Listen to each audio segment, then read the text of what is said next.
She got a nigga but don't even post it. I pull up with the runs and the potion. Niggas no suitor who keep me some motion. Put a play on the play on the play. Put a bay on the bay on the bay. Screaming free out my bodies upstate. Screaming free out my niggas downtown too. I be high as fuck making LeBron. She got a nigga but don't even post it. I pull up with the runs and the potion. Niggas no suitor who keep me some motion. Put a play on the play on the play. Put a bay on the bay on the bay. Screaming free out my bodies upstate. Screaming free out my bodies downtown too. I be high as fuck making LeBron moves. Should be bad like in no time. Hit a C like it's go time. My bitches in the game like the old line. Hey, and when I come down, you get no shine. Scissors on the backseat like a little kid. Time been gone for a little minute. Ain't back and forth, I just post a pic with a bankroll, pounds in the mix. I can't parking like pimp. Hey, serving coffee shop him. Hey, got you walking around stiff. Hey, I'll let cash on him. Then put a bag on the cracker, but you put a bag on him. Hey, for black on black violence. Hey, let's go smash on them. I just paid my rent late on the block near Kimbe. Chopper got a little shake, hit the jerk like Benjay. Money calling me today, I'ma pick up every time. Bro just brought a whole bottle, gon' distribute airline. Shawty came with her ass like the city had dying. Wi-Fi around the trap, this shit like a airline. Shawty came with her ass like the city had dying. Wi-Fi around the trap, this shit like an airline.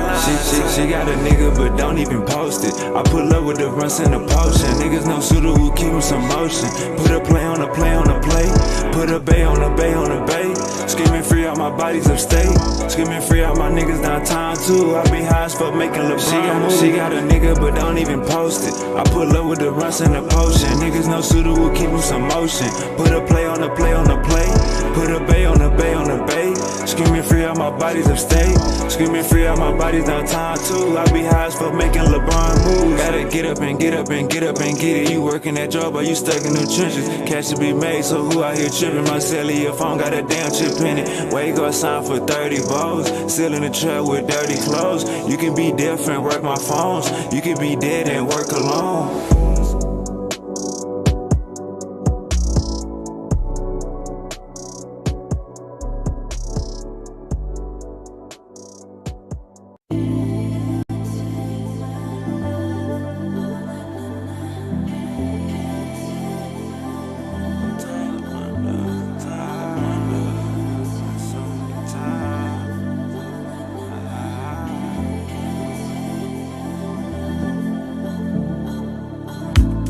Drop my top in the summer, no laces on these foam runners.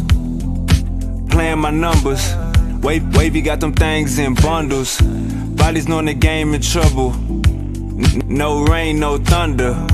Really felt played by my uncle. I was broke and knew my time was coming. Boys know how I'm bumming. See swangers on Toyota Tundras. Got lions and tigers among us. Hope the fame and change don't take me under. Sometimes I wonder, all the acting tough, you just gon' die younger. Question everything, just how my mind functions. Twerking on my bed, let wavy slide under. Sometimes I wonder, sometimes I wonder, sometimes I wonder if all else fails, I'm back up in that jungle. Sometimes I wonder, sometimes I wonder, sometimes I wonder if all else fails, I'm right back in that jungle. Sometimes I wonder, sometimes I wonder, sometimes I wonder, sometimes I wonder, sometimes I wonder if all else fails, I'm right back in that jungle. Babe, get the bags, we packing sacks. I'm on and off like Mattress Mac. 20s, 50s, 100s, we after that. This ain't no battle rap. Asking for pictures and features. Thought you said my album whack. Can't be around leeches and preachers. Can't be who you yapping at. Let the window down, smell the aroma. Shiny in a big body, bending corners. How you gon' know who real and phony? Going extra, I really want it. Turning down my collar, had no idea. Mr. Popeye with that shit on, no diarrhea. Same ass she bought, she gon' sell it again. Before they laid on them, they was like, hell is this crib? Sometimes I wonder, sometimes I wonder, Sometimes I wonder if all else fails, I'm back up in that jungle.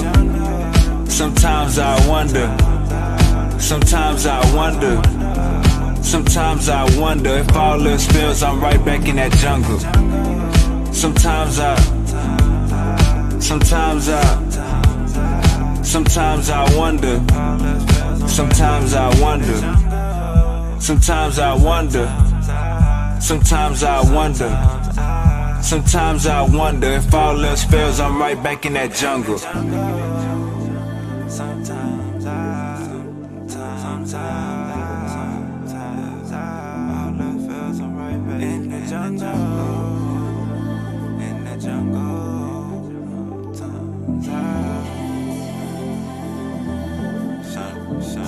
I wonder.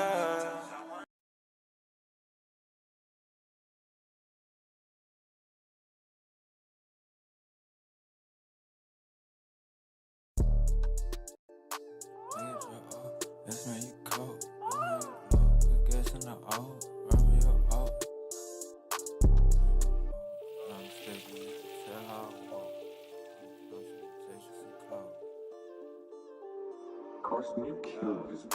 It ain't my fault, I got it off. Trap out the loaf, package dropped off. Gas make you cough, straight out the soul. Grill in my mouth, yo. It ain't my fault. Cameras active, watching over my house. End up in the club, trying to chase you some clout. Designer stepping, you can tell how I walk. Don't know no better, yeah. It ain't my fault, I got it off. Trapped out the low, package dropped off.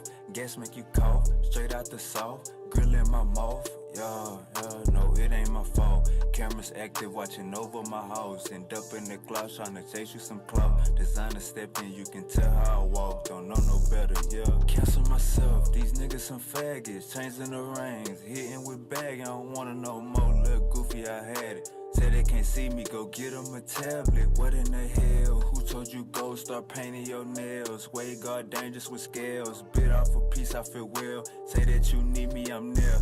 Do not be greedy, be fair. That's my dog, that's my jack. Say slime, say slat. Way God, boy, you got cushion, that's sad. On the paper chase, don't ask where I'm at. Got 2 for 15, got 2 for 25. Tryna get up in the mix, better watch it online. She just had something fruit booty emoji. Tryna interrupt this doobie on road. It ain't my fault, I got it off. Trap out the low, package dropped off.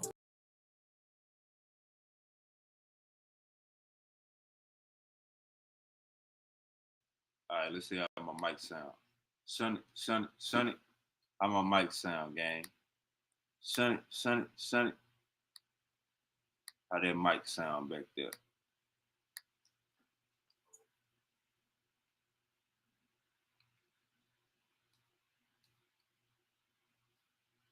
Alright, let's see.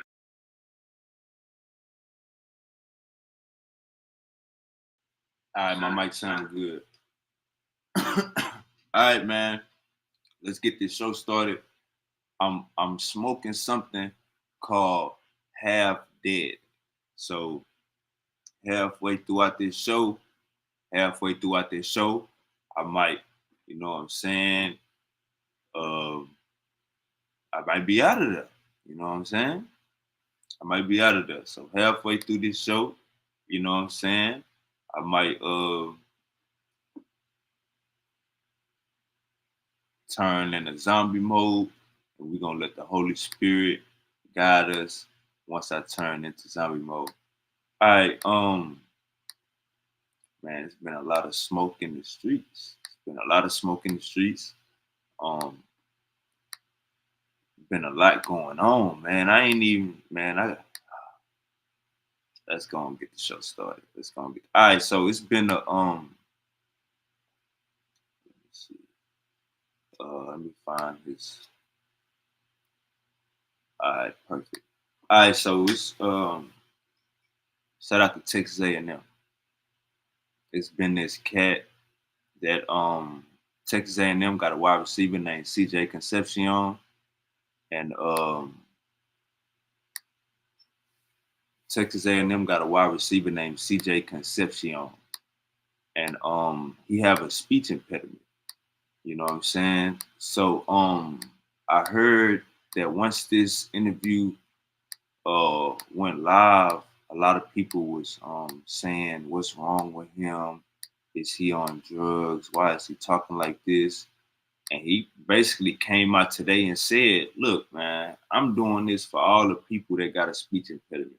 I'm doing this for all of the people out there, you know what I'm saying, that's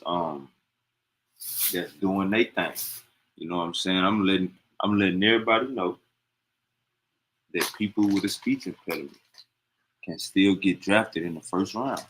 That's basically my other phone. That's basically what's going on. You know what I'm saying? So shout out to the brother KC Concepcion. Hold on, let me grab my other phone. Trying to place an order, nigga. We at the other. Oh, my phone right here. I'm tripping. Trying to place an order, nigga. We at the other house. All right, so shout out to wide receiver Texas A&M CJ Concepcion. They got him get drafted in the first round. This is him right here. They say he got a speech impediment. We about to pretty much go over his interview at the combine and just show you, you know what I'm saying? It just show you a lot of people, they say you can't do it. You got limitations on your life. A lot of people say, you know what I'm saying? They try to doubt you. When you look at the brother Shaquille Griffin, he only had one arm. He only had one hand. His other hand was like a little nub. He made the NFL. You know what I'm saying? He got drafted 6th, 7th round. So let's see what KC Concepcion, what we about to hear right here, guys. This is called bravery. This is called standing on 10. This is called being yourself. This is called proving the doubters wrong. Now, we seen CJ Concepcion on the football field, so we know he could ball out. He at the NFL combine, so we know he could ball out. You know what I'm saying? It's when they do these interviews, they do these team reports, you know what I'm saying, and stuff like that, you know what I'm saying, they try to basically dissect the character of these football players, these prospects. And here go CJ Concepcion. Franchise and have the Bills been in contact? Yes, sir. The Bills have been in contact. Something that I feel like I will bring to a NFL franchise, a playmaker, a versatile, I can play inside receiver, outside receiver, running back, punt return, kick return. Yes, sir. You talk to these people, what do they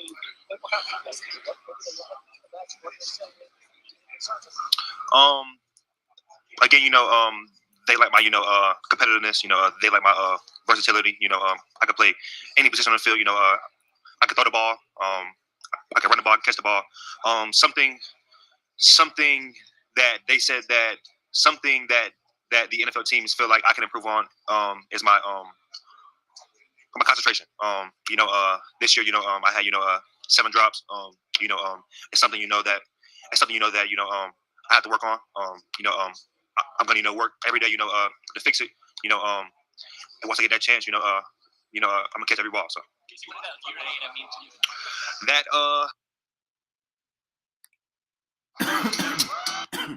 How many of y'all remember growing up, whether it was in English class or parents be like, stop saying stop saying stop saying stop saying brother right here got a speech impediment. That's why he's saying it. So it's like he's not trying to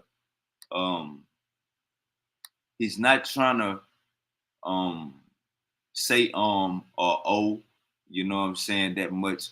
You know what I'm saying? He has a disability. That year at A&M, it meant everything for me. I had a down year, my sophomore year. I got A&M. I think Coach. I think Coach Elko. I think Coach Wiggins. I think Coach. I think Coach Klein. Now, for the people, that's for the people that watch No Jumper, for the people that watch No Jumper, for the people that know Poetic Flacco, that's how Flacco talk. Do that stop Flacco from making $1 million on YouTube? No. You know what I'm saying? So it's more so of a thing where you live with it. You know what I'm saying? Might not ever get 100%, but that just shows you the determination and the will of CJ Concepcion. You know what I'm saying? I respect that 1,000%. I respect that 1,000%. Oh, yo, Uncle Flash. Got Uncle Flash in the building. In 2 years, my son will be coming out. Oh, what school? What school Lil Flash at? God damn it. God damn it. What school is Lil Flash at, Uncle Flash? What school Lil Flash at, man? Might gotta do our homework on Lil Flash. Uncle Flash say Lil Flash is coming out. Uncle Flash say Lil Flash is coming out in 2 years. Yeah, we definitely gotta. What college he at, man? Central Florida, Florida International. What college he at, Uncle Flash? Alright, let me see. Let me see. What else I want to see?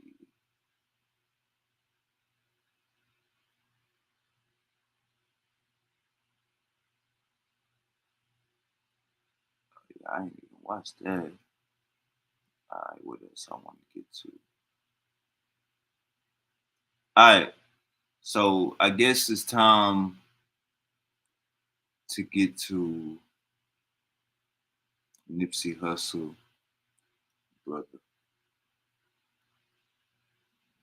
Like, share, and subscribe.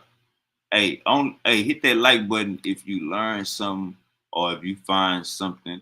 You know what I'm saying? If you learn something you didn't know, you know what I'm saying? Hit that like button. All right, so we're gonna go to Poetic Flacos first, and then we go to Demon Time Exotics. All right. So Blacc Sam, shout out Blacc Sam. There was a shooting at the Marathon Burger grand opening earlier today in Long Beach. The shooting almost. Goddamn, hold up, Flop. Shout out Blacc Sam. We smoking on some shit called Half Dead, you know what I'm saying? But I'm gonna miss the next 12 hours, you know what I'm saying? But let's rock out while we here. All right, so Blacc Sam, Marathon Burger. He opened up Marathon Burger in Long Beach. You know what I'm saying? Y'all know how California is with the gangs. Um, y'all know how that is, man. It's um too much black on black violence for my liking. All right, so Blacc Sam, he already got a Marathon Burger, I think on Melrose or something like that. Hollywood or something like that. Now he opening a location on Long Beach. He say he want to get his franchise out, you know what I'm saying, to a whole bunch of places.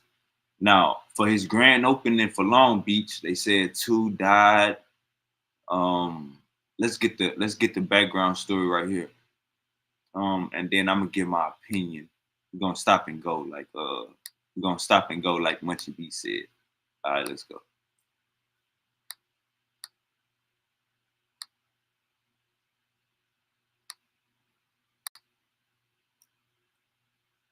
Earlier today, there was a shooting at the Marathon Burger grand opening earlier today in Long Beach. The shooting almost took the lives of a lot of people we know and love.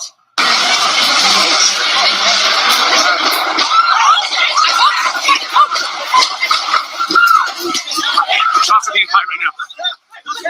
Shots being fired. But nice, bro.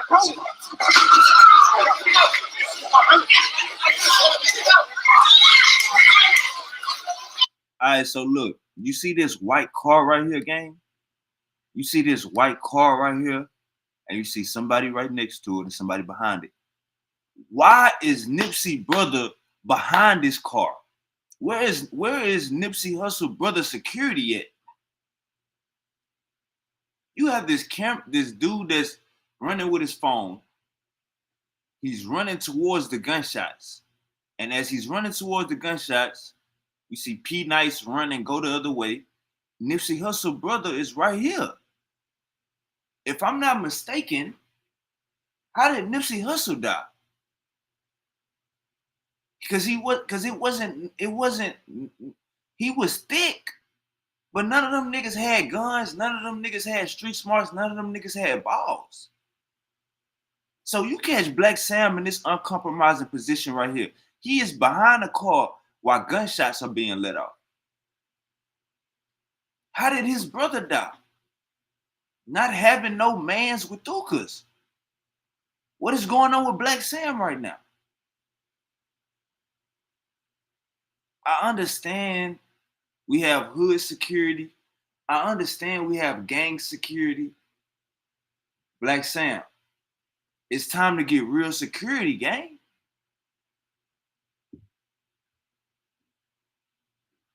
It's time to get real security, gang. You're not supposed to be crouched behind this car like this, gang. You're supposed to have 3 dudes to the left of you, 3 dudes to the right of you. Ain't y'all Muslim?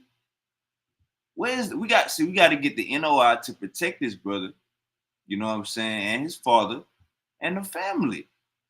This is a Muslim.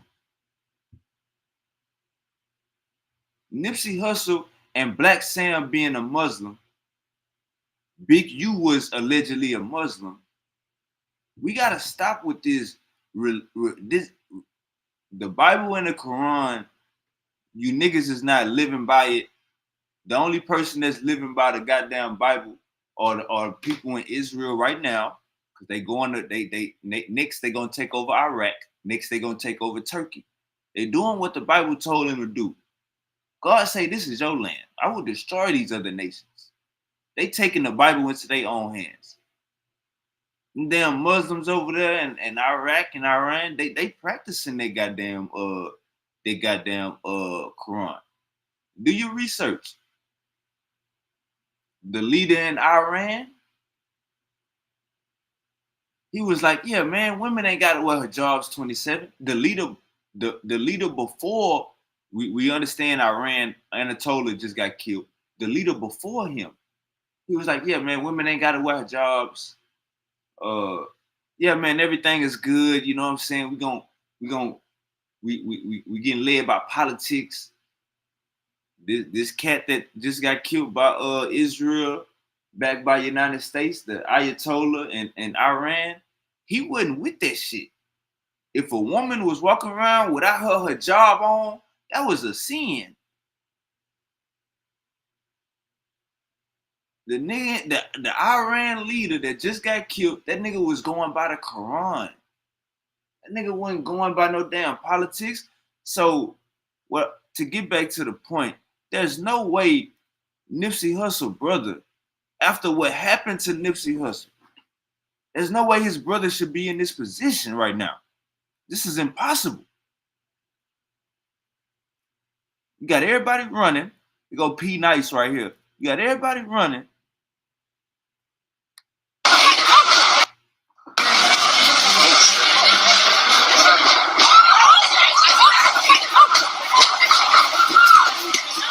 Shots are being fired right now. Shots being fired.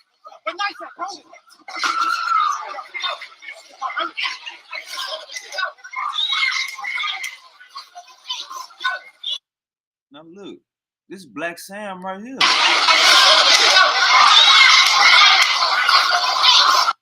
This Nipsey Hussle brother right here. This Nipsey Hussle big brother right here. Behind a Honda. Crouching down behind a Honda because they shooting at his grand opening. Y'all don't go shoot up white people shit.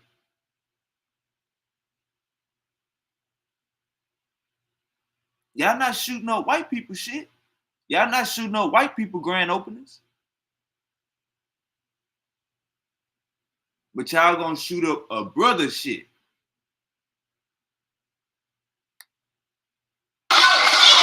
There's no way.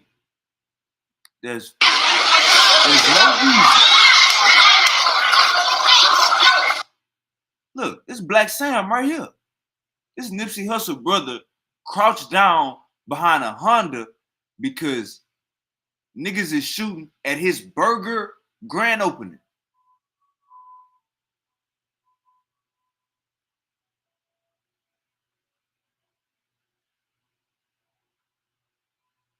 Come on, man. This don't make no sense, man. As much as I want to say, check me out. Let me say this. Let me unshare my screen. I got the Holy Ghost. Hold up, man. Damn, Holy Spirit. As much as we want to say, man, gotta put that gang shit and that street shit over here. And when you doing corporate business, you gotta, you know what I'm saying, like close them niggas off. As much as we want to say that, you know what I'm saying? When you ain't in that environment, you can't, you all you have is an opinion. You know what I'm saying? But what I would like to say is, Blacc Sam, man, you gotta get some real security, gang. You gotta get some real bodyguards. You a name now. Blacc Sam, you a name now. You know what I'm saying? You is a hood trophy. If somebody put you on the shelf, they're gonna be like, that's a 6-0. They not gonna say this a Muslim. They not gonna say, yo, this a dude that went to Crenshaw. No, they gonna say that's Nipsey Hood, that's Nipsey Hussle, brother. That's a 6-0. That's what the enemy's gonna say. So, Blacc Sam, you gotta get some security, gang. You know what I'm saying? You can't stop people from crashing out. You know what I'm saying? If it's up there, it's up there. We can't stop people from getting their mans. We can't stop that. But one thing we can do is make sure we right. So if you behind a car, crouched down, you not playing offense. You playing defense. And that's how people die from playing defense. You know what I'm saying? All right, let's go.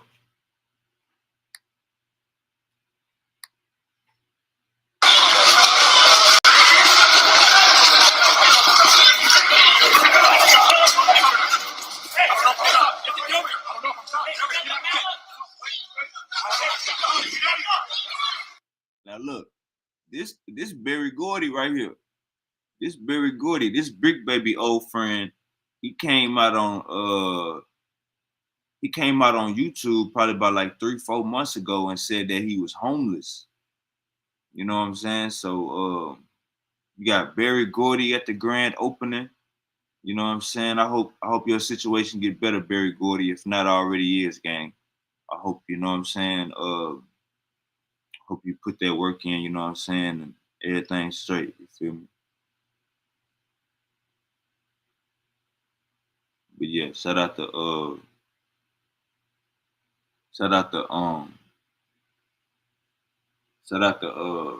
well yeah, so he go Berry Gordy. He coming out of where the shots was fired and he telling the police, I think I got shot. I think I got shot.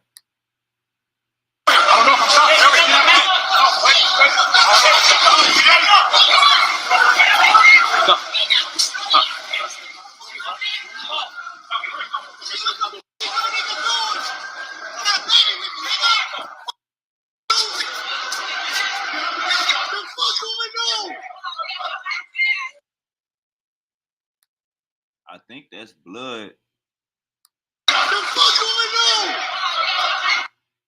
Oh no, that's not blood. I'm tripping.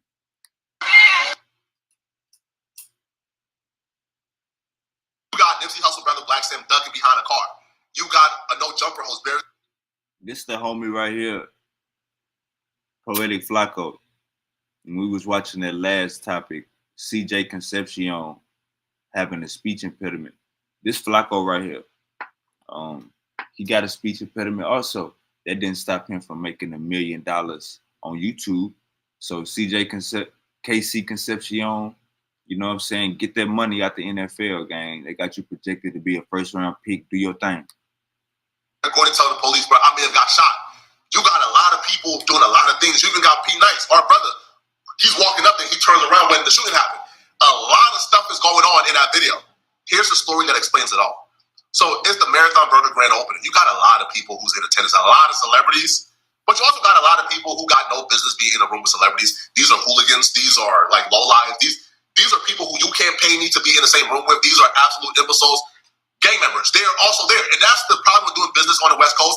gang members are involved in almost everything, right? You have an establishment, you have a grand opening where it's a family, it's a friendly family event. Here comes these stinky gang members, right, trying to ruin things. So what happened was, at this family-friendly event with celebrities that was supposed to be for the community, this hooligan from the 80s pull up. Long Beach got a lot of gang politics. There was this kid from the 80s, this little turn-up kid from the 80s. He pull up by himself, dolo. Now he pull up and he gets to dissing his enemies because a lot of enemies was in the same location. So he's in the middle of Marathon Burger dissing his enemies. Do your research on who the 80s is. All right. So if it's a lot of rolling 60s at the Marathon Burger and the enemy come in the club, the enemy come in the restaurant to get a burger and he started dissing rolling 60s or whatever, or he started dissing neighborhoods, the thing to do is, and I know the music is probably loud, you know what I'm saying, so everybody can't hear it.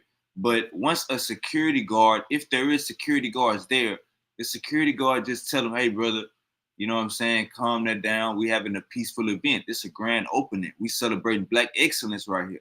You know what I'm saying? We ain't on that type of time.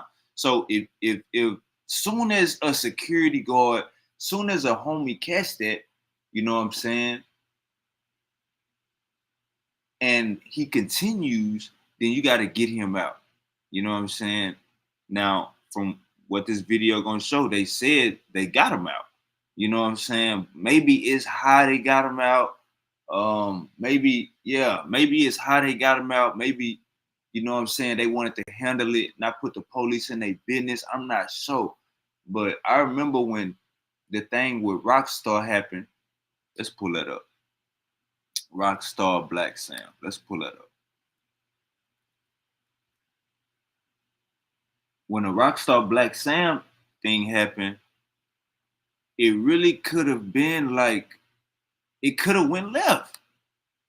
I don't see how y'all don't see that the way Blacc Sam did Rockstar, that could have went left.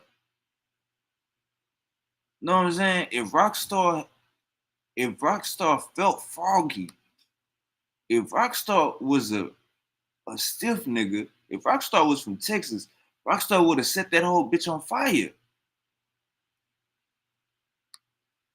Just like was. All right, so check this out. This Rockstar and this at Blacc Sam first grand opening a year ago.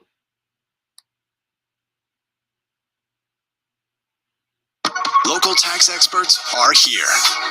Now you can meet with a TurboTax expert.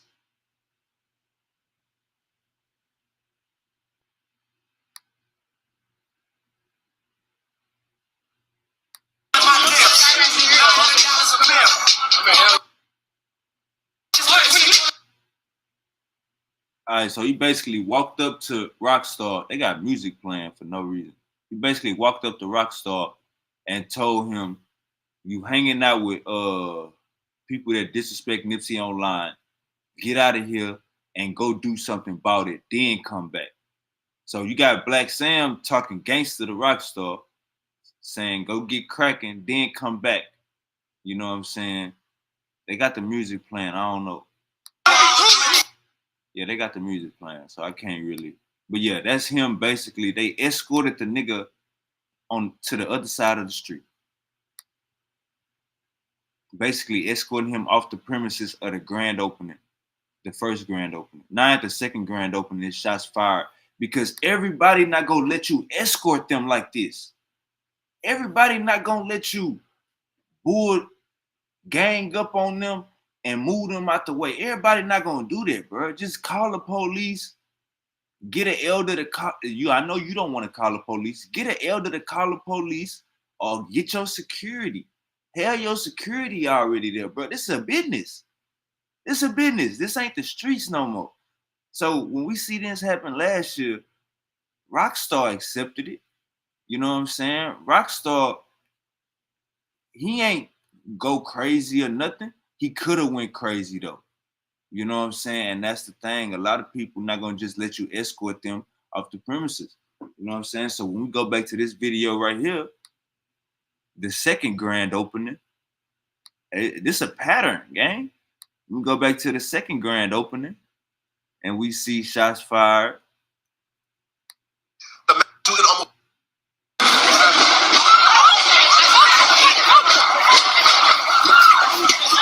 Shots are being fired right now. Shots are being fired.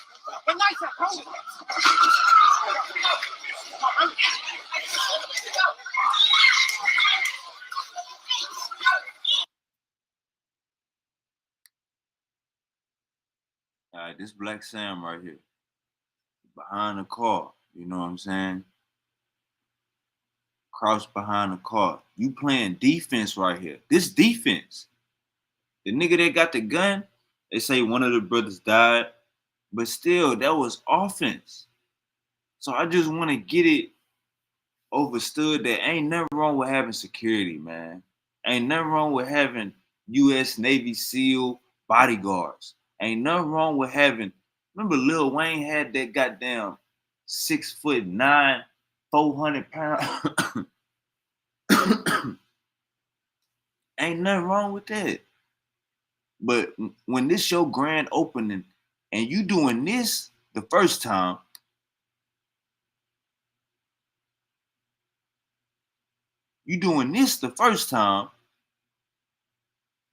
they kicking, they had to move a brother across the street. To the second time, a shootout, and you crouch behind the car. We gotta protect Blacc Sam, man. If y'all love Nipsey Hussle, like y'all say y'all do, y'all gotta protect Blacc Sam, bro. He need legal bodyguards around him. We could easily say, oh, you can't invite black people to nothing.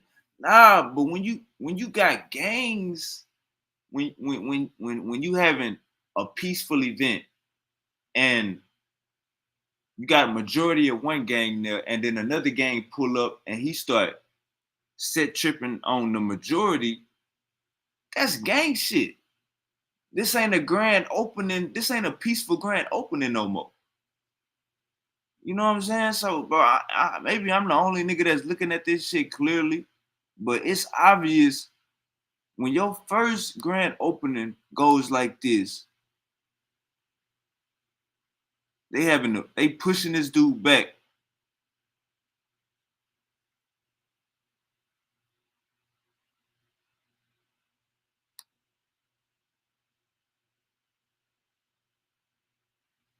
Now, all right, you see Blacc Sam got his hand on Rockstar, right?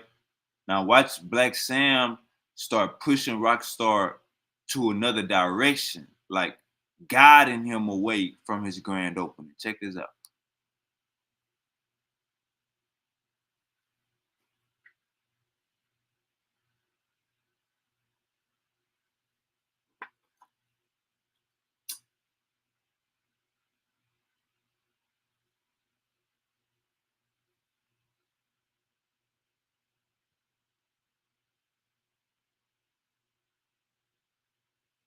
He telling them, go get cracking and come back. Don't be here right now. Get at the niggas that you was on the internet with. Rockstar like, I'm gangster. He tell Rockstar, I can't tell.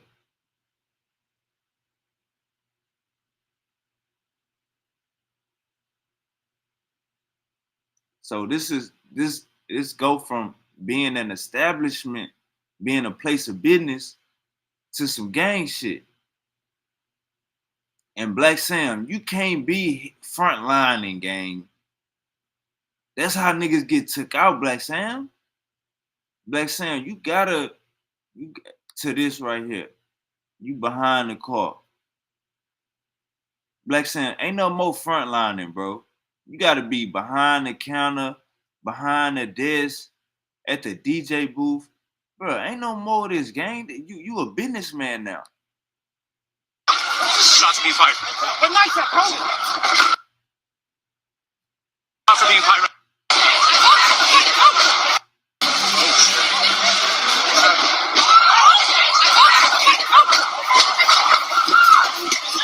Shots are being fired right now. Shots are being fired. But nice, bro.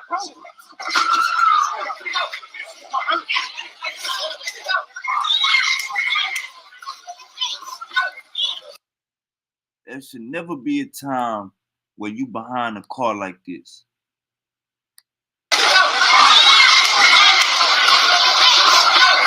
You supposed to at least have 2 bodyguards to the left and to the right of you, because you ain't even know this nigga was about to run up with the camera. So you gotta have 2 niggas to the left and to the right of you. Hey man, I don't know, you was a Muslim, so maybe you need to call NOI. You know what I'm saying? I'm just saying, gang, we gotta, it ain't business when you inviting gang members there and you can't predict what they gonna do. They probably lost somebody from the other side, nigga, so they will feel like a hoe to go into this grand opening and one of the niggas is there from the hood they know killed his brother. He would be a hoe not to turn up. I understand this is a grand opening, yeah, black power, black excellence. Fuck all that shit. Them niggas killed my brother. This is what happened when you invite street shit to business.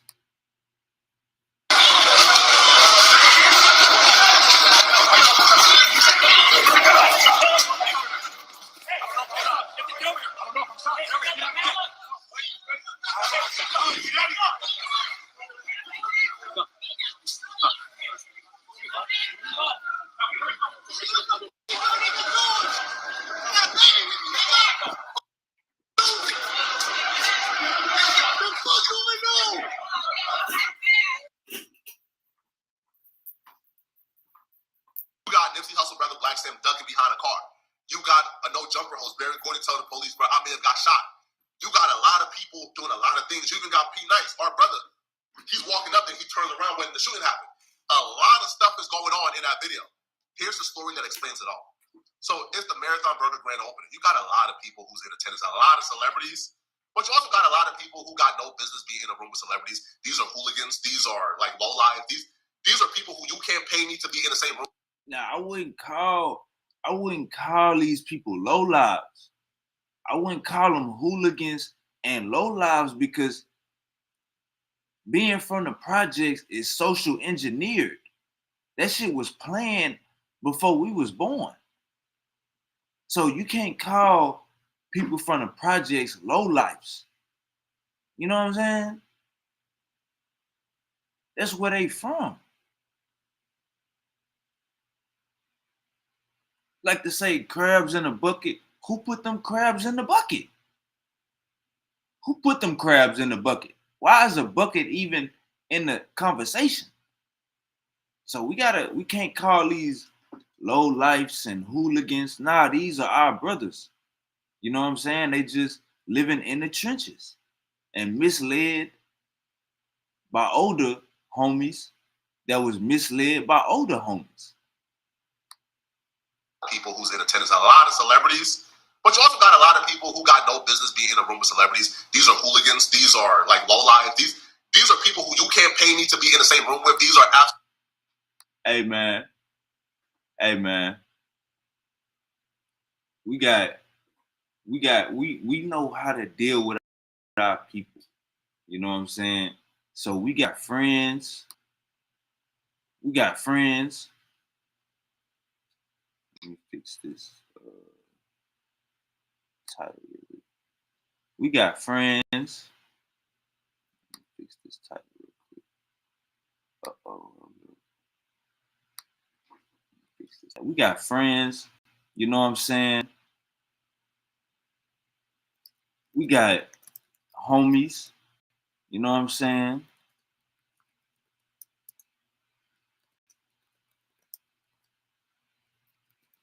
We got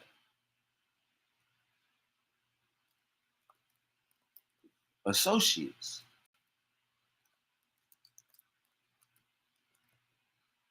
We got people that we know. We got friends of a friend.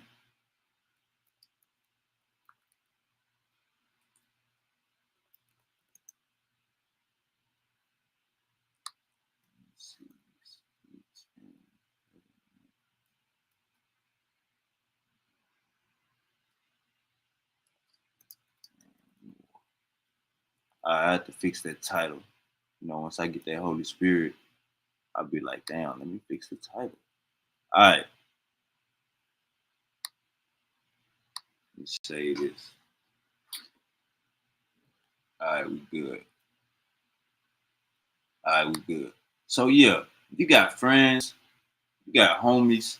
You know what I'm saying? You know who to fuck with. You know you don't bring. You're not gonna bring your co-workers around your hood homies. You know what I'm saying? A lot of shit don't mix, and we gotta accept and realize that, gang. We gotta accept and realize that a lot of shit don't mix. You know what I'm saying? So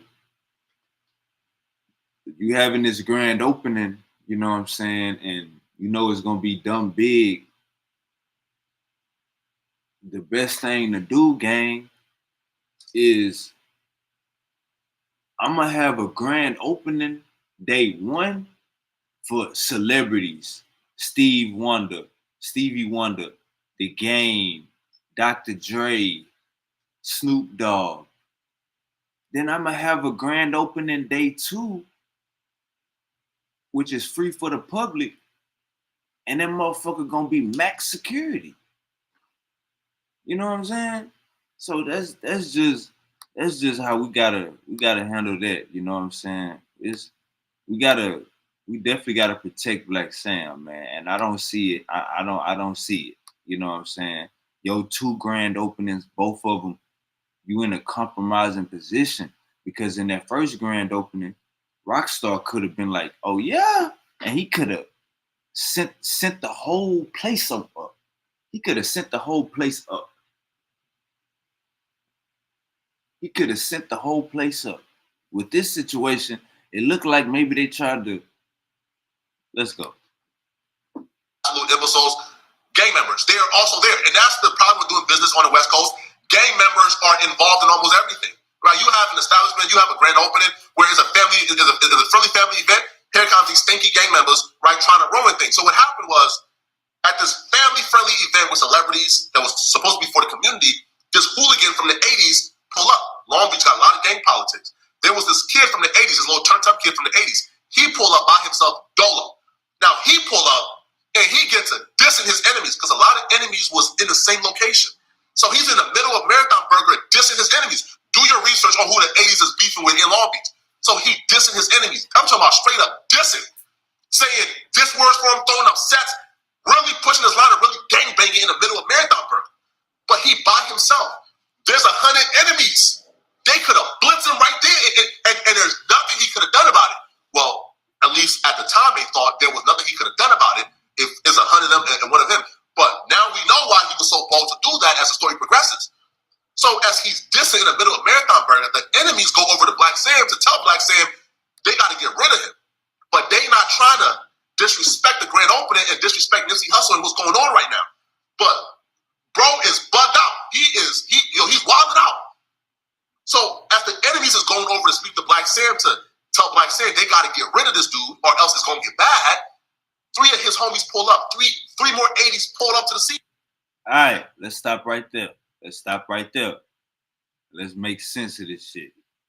Let's make sense of this shit. A homie pulls up to his ops grand opening and start tripping on everybody. That it's only 2 reasons we know that for happening. 1, he's crazy, psycho. Or 2, he got a Thuka. He got a Deleter 3000. He has a Deleter 3000. Them will be the only scenarios. He has a Deleter 3000 in his arsenal. That's why he's acting this crazy. You know what I'm saying? That only makes sense. You know what I'm saying? That he has a Pew Pew 9800, you know what I'm saying, in his waistband. That would be the only reason for somebody to come tripping like that. And like Flacco said, he got backup on the way. So He got backup on the way. He going all in.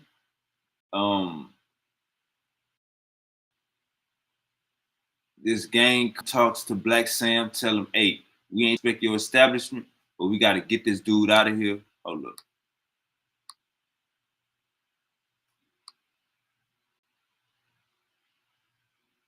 That shit was lagging my screen. We ain't trying to disrespect your establishment, but we got to get this dude out of here. Blacc Sam should immediately be like, nah, if y'all my partners, let me get my security to escort him out of here, to escort him to his car. You know what I'm saying? Let me get the security to do it. Y'all stay where the hell y'all at. We ain't escorting nobody. We is not the police. We is not the police to be escorting anybody. You know what I'm saying?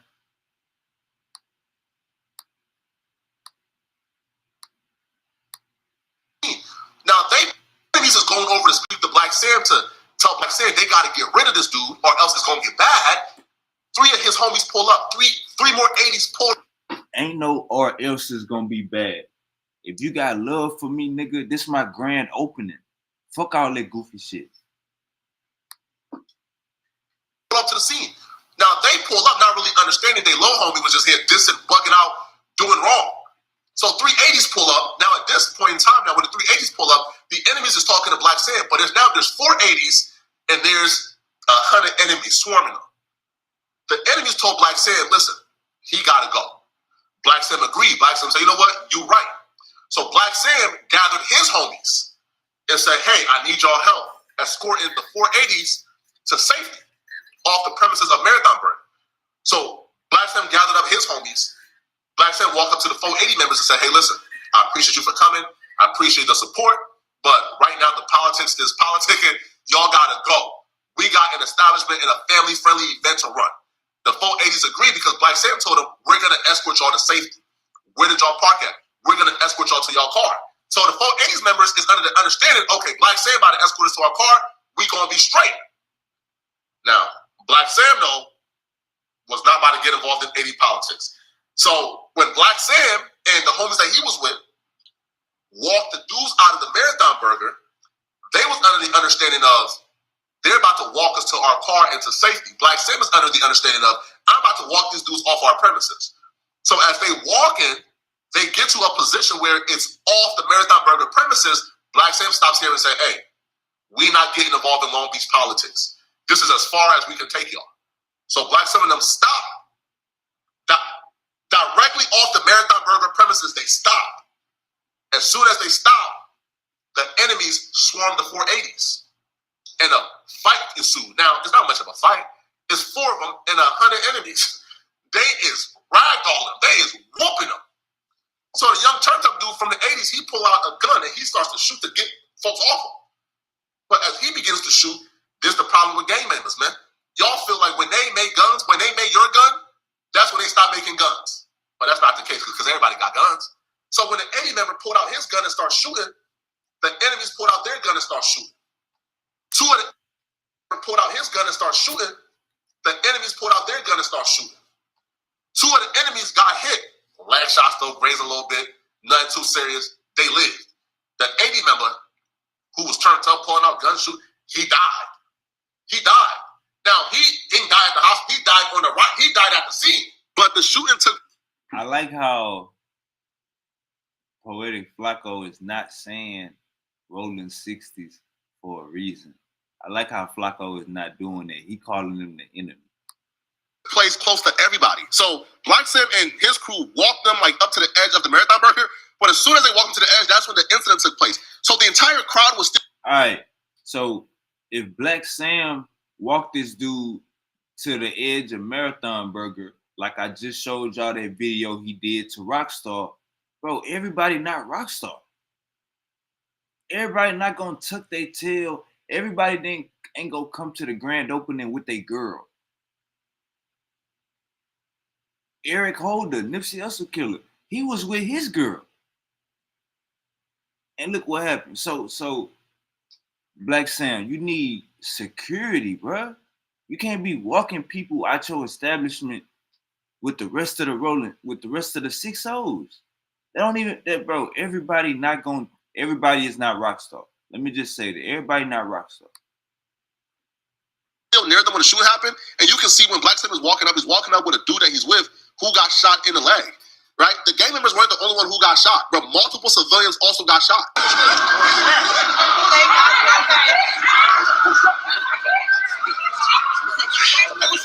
He's right here. Sam's right here. You good?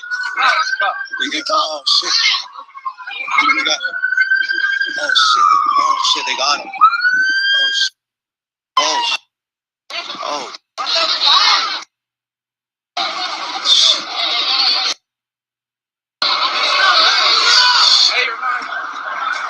What's up, my boy? Chilling. I'm go. Hear that step from me. Is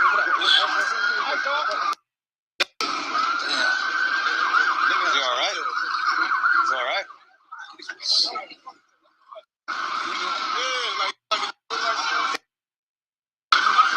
Some walking around, it's active. Everybody following Sherry, boy, easy, man. This crazy, bro. This is my first time I had to duck down behind the. If they drop somebody over there, guys. Let me see if I can get a close up. Put this into perspective, right? You are fighting for your life, and they're putting you, on like a little stretcher, and they're trying to get you to safety. And the last words you're hearing as you're dying is a dude on TikTok saying, "Thank you for the gifting. Keep gifting, guys." Oh man, they dropped him over there. Now keep gifting, guys. What? Put that. Yo. Hell no. Nigga dying from a gunshot wound. You hear somebody saying, "All right, guys, follow me, guys. I'm gonna keep posting this. I'm gonna keep posting this, guys. Just follow me." And the nigga got the camera on you. The perspective, listen, man. Now, obviously, right, I'm not gonna just sit here and put all blame on Blacc Sam or put all blame, on Marathon Burger, because obviously, right, they're not to blame, right? Because if you want to have a grand opening, you want to have an establishment, it's open to the public, obviously, because you want everyone coming to buy your burger. But what I would say, man, this right here is one of the biggest reasons why you cannot build your business off of serving the community that you grew up in. All communities can't be served, bro. I'm sorry. If you grew up in gang territory, if you grew up in a gang environment, they don't deserve burgers. They don't deserve nothing to eat, right? They deserve a pistol and a penitentiary. That's about it. Bruh. See, this where Flacco, this where that goddamn African bias start coming in there, bruh. What the hell you mean gang members don't deserve burgers? Look. Let's get something straight. All that, the hood, the ghettos, the projects, that's social engineering, gang. So we gotta have patience with our brothers. We definitely can't denounce and start calling them scoundrels and hoodlums. Like, these is our brothers. We can go to our auntie house and be that to another nigga driving by. We can go to our auntie house and be that to another nigga driving by. The two P's, pistol and penitentiary, bro. That's it. A pistol to kill themselves off and a penitentiary to get them away from us. That's the only two things they deserve. They don't deserve burgers and fries and milkshakes. They gangbangers, right? You gotta cut it out, bro. Everybody deserves some food, bro. You're going too far, Flacco. You're going too far. The only thing they care about is killing. So, but when you try to overly serve the community, when you try to put these vehicles for opportunities around people who don't care about opportunities, this is always the outcome. Snoop Dogg was there. Big Boy was there. YG was there. You had billionaires in attendance, millionaires in attendance. And now I can almost guarantee you, right? Like, those millionaires and billionaires and celebrities left like, man, bro, I ain't never coming back here again, man. Nah. And also, we got to say the elephant in the room. This is the second grand opening where an incident took place. The first incident, we already know. Blacc Sam had a direct altercation with a West Boulevard Crip, Rockstar 2800, saying, "Go get cracking and come back." Blacc Sam told Rockstar, "Go get cracking. Go commit a body and come back if you want to be a part of us." So Blacc Sam was also giving that energy. Shout out to Blacc Sam, though. Right? But, he's not completely void of blame here. And now you have this. So 2 out of the 3 locations had gang incidents happen. At what point do we say, "Listen, man, you can't serve the community, bro. You can't serve these burgers and fries"? Half of you don't even eat fries because fries is a gang disapparently. But that's the you gotta stop, Flacco. You can serve the community. You just gotta do it the right way. You know what I'm saying? You can't mix friends and business. You know what I'm saying? You cannot mix friends with business.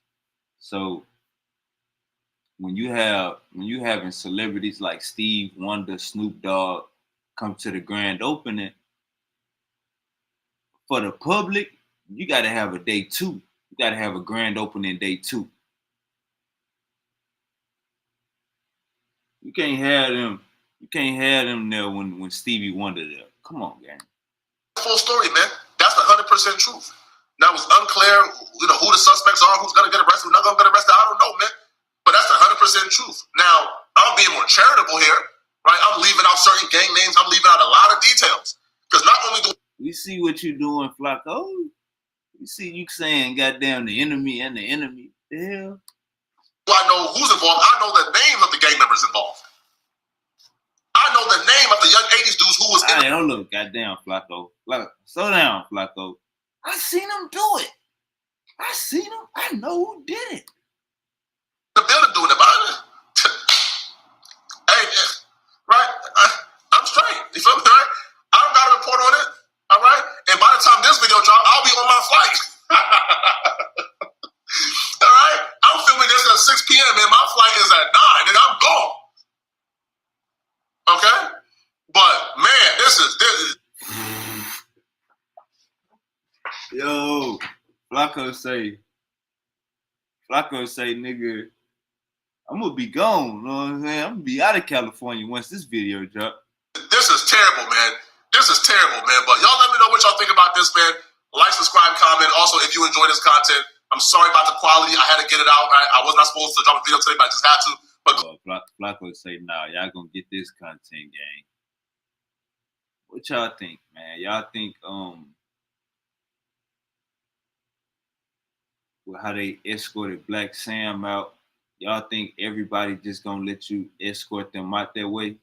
I think we gotta protect Nipsey Hussle brother Blacc Sam, and they gotta get some real security. You know what I'm saying? We can't be playing games with the security. We cannot be playing games with the goddamn security, bro. All right, let's get back to my database. Let's get back to my database.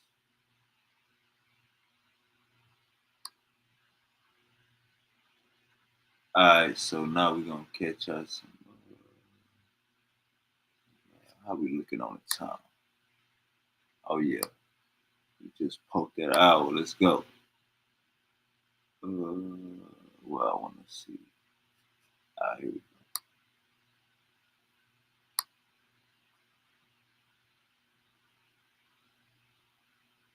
Remember the first video on the internet 30 years. Hold up, man. We're busy right now.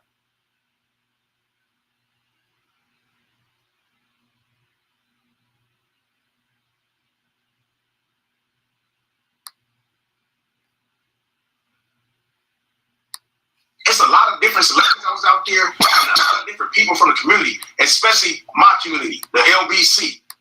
And it was all love. It was hugs. Exactly. It was dancing. Laura London came. It's a lot of different celebrities out there, and a lot of different people from the community, especially my community, the LBC. And it was all love. It was hugs. Exactly. It was dancing. It was great music. Great food. Exactly. There was a lot of great things going on. And you guys want to put out a false narrative saying it was a shooting at Marathon Burger.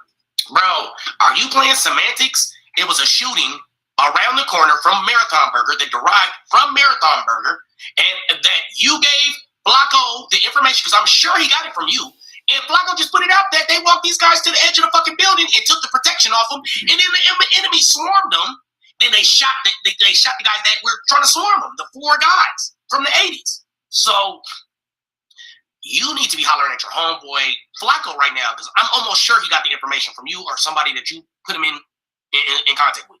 So yeah, you can't be putting out this and then a person that we know associates with you and has good, a good relationship with you is putting out a different narrative. You need to figure that out. It wasn't. The crazy thing about it is, it's even a shooting. Okay, one block down. Video Exactly. me out there. I was walking down the street. Flacco making shit. I made a Y'all left think turn. Flacco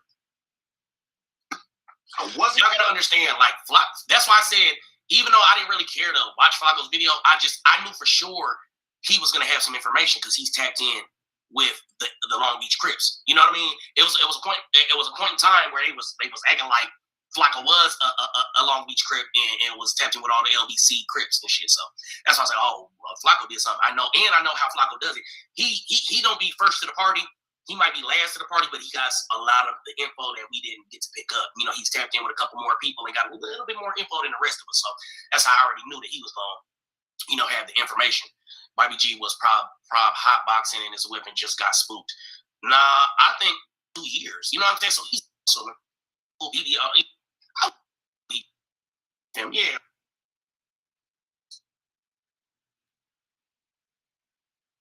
Shots fired. You see me turn around like James Brown. I was smooth with it too. Yeah, buddy. He said, I see. You see me turn around like James Brown. Yeah, that nigga said that nigga came and he said, boop, boop, boop. And he was walking smooth as hell. Shit. Around and start walking away. I gotta charge my shit. But where was Marathon Burger, man? You know what I mean? I fuck with the Marathon family. I fuck with Blacc Sam. I fuck with all the employees.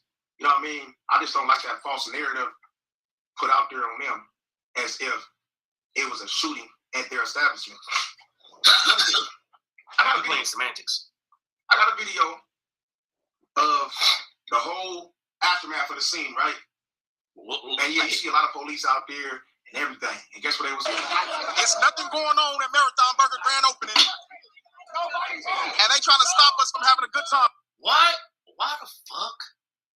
Why is this guy? I can't even wiggle my mouse in front of this guy, but she's laughing at him. He's crying. Grand opening. This guy in the red shirt, I keep pointing at him, but because my mouse is charging. But so he was basically saying, like, just because that happened, don't shut down the rest of this shit. But they like, nah, this shit is shut down. And he like, they didn't have nothing to do with this, but they like, yeah, it did. You know what I'm saying? And they trying to stop us. Nobody moved. No. Why is he yelling? Marathon Burger grand opening. Fuck yeah. And they trying to stop us from having a good time. Whatever happened around the corner. Not even. It's like he's trying to announce it. Whatever happened, y'all, it happened around the corner, you guys. So that's what you tell them when they come talk to you, okay? Shut your ass up. On this block, everybody's still having a good time. Everybody's. Look at she's smiling at his ass. Look at she's like, will you shut the hell up with all this capping and shit? And look at she trying to give him some pussy, but look at this. I don't know, weird body too. You know what I'm saying? You think everybody be cooking out here and everything still be going if something happen right here? Yeah. Nothing happened right here. Man, this nigga is convincing himself. Do you think for 1 second that business will still be running? That the DJs will still be out there playing the music? That all the kids, men and women and everybody out there are still just out there partying and have a great time? You can see on the videos, you see the police. You see the police. But they just standing there watching everybody have a good time. I don't know this guy. That's because the police were just standing there making sure nothing happened. He was on Jumper as a host for a while. Behind the police, down the street, and around the corner, that's where the crime scene was at. Stop putting the false narrative out there. That shit happened in a parking structure. Way away. Nowhere near Marathon Burger. Shut your ass up, I got that line. Stop playing with it, man. Let these people thrive. Boy, like loose You know gas, what I'm saying? We had a good lies, time I today. swear. It was a beautiful event. Great food. Great energy. People from all walks of life. Black, white, Asian, Hispanic, Polynesians. Everything that you could think of was out there. Having a great time. Celebrating the grand opening. Celebrating Nipsey Hussle's legacy. His life. Hey man, you in here? We reacted to your video earlier. It was great. It was a great time. All right. So that's how that happened. You know what I'm saying? You see P Nice basically trying to clean it up a little bit, basically saying, hey man, it wasn't like that.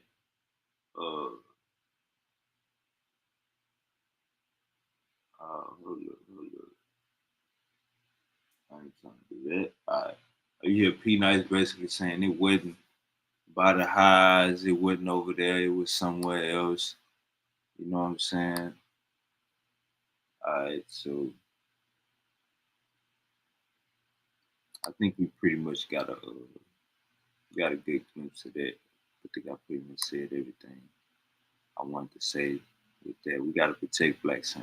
You know what I'm saying? We gotta protect Black Sam. This shit show. Alright. Let's see what I'm looking for.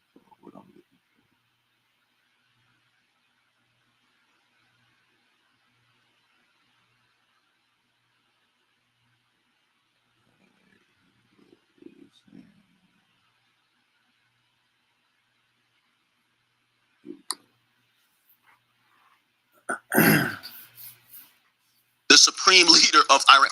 Nigga, we dropped 16 bombs on the nigga, bro. Nigga, y'all gotta see this shit.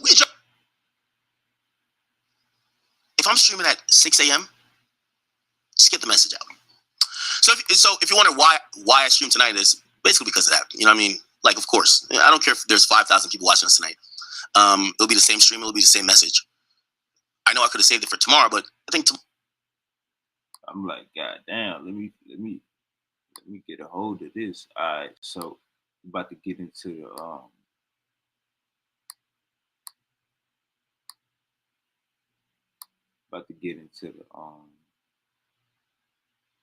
the U.S., Israel, Iran. Let's go. Act did a pretty good job breaking this down. tomorrow we'll move on to different things and we'll add on to things like this. But I'm always in a constant struggle of figuring out who are the most loyal people who fuck with me. It's the reason why I started streaming. Yeah, I've heard the story a million times. I got 1 million subscribers back then, and I'm like, the goal is to have now online. It's the reason there's some things we like to put across. First and foremost, I do want to say this for people who are watching. And trust me, you know, I know some people, they've developed like an interesting relationship with me over the years. Like really breaking some of these things down. Zach TV. Who else? College Kid. Right. Happening in Africa. They're gonna act like, oh, what about Gaza? What about Israel? Huh? You know, that was always my narrative and what I cared about. When people want to talk about Israel and Gaza, I was born in Jamaica. No disrespect, I am American, but I was born in Jamaica. I don't give a fuck about niggas that live in some places I'm never gonna go. Let's focus on what's going on in the Caribbean. Let's think about what's going on with some of the, you know, oppression, racism, this and third when it comes to like Haitians who are going through really a hard time. That, you know, I mean, it's almost borderline on some really geopolitical like cleansing. But Haiti doesn't have anything to bring to people, so that's not a good story. It's like when they're talking about Africa and they're like, oh, well, this is going on and is this type of, nobody cares. Why? It's not a good story. The story isn't cool enough for people to care. So it's not about people dying. It's really about what people care about. You know what we seem to care about? We care about a lot what's going on, whatever that got to do with Israel. When people are dying in that region, we care a lot more for whatever reason than when people die in other places. It's not like people don't die in other places anymore. But whatever the fuck is going on over there, Israel, Palestine, it seems a little bit more important. Why? Because all the media does a really good job of fucking focusing on telling that story, and that story hits your heartstrings, and you're like, oh my God, October 7th, this date, this date, this date. Do y'all know what's going on in some of these African countries, Uganda, the Caribbean, even some of these, you know, Latin American countries, when even historically Venezuela, we didn't give a fuck about Venezuela until this year.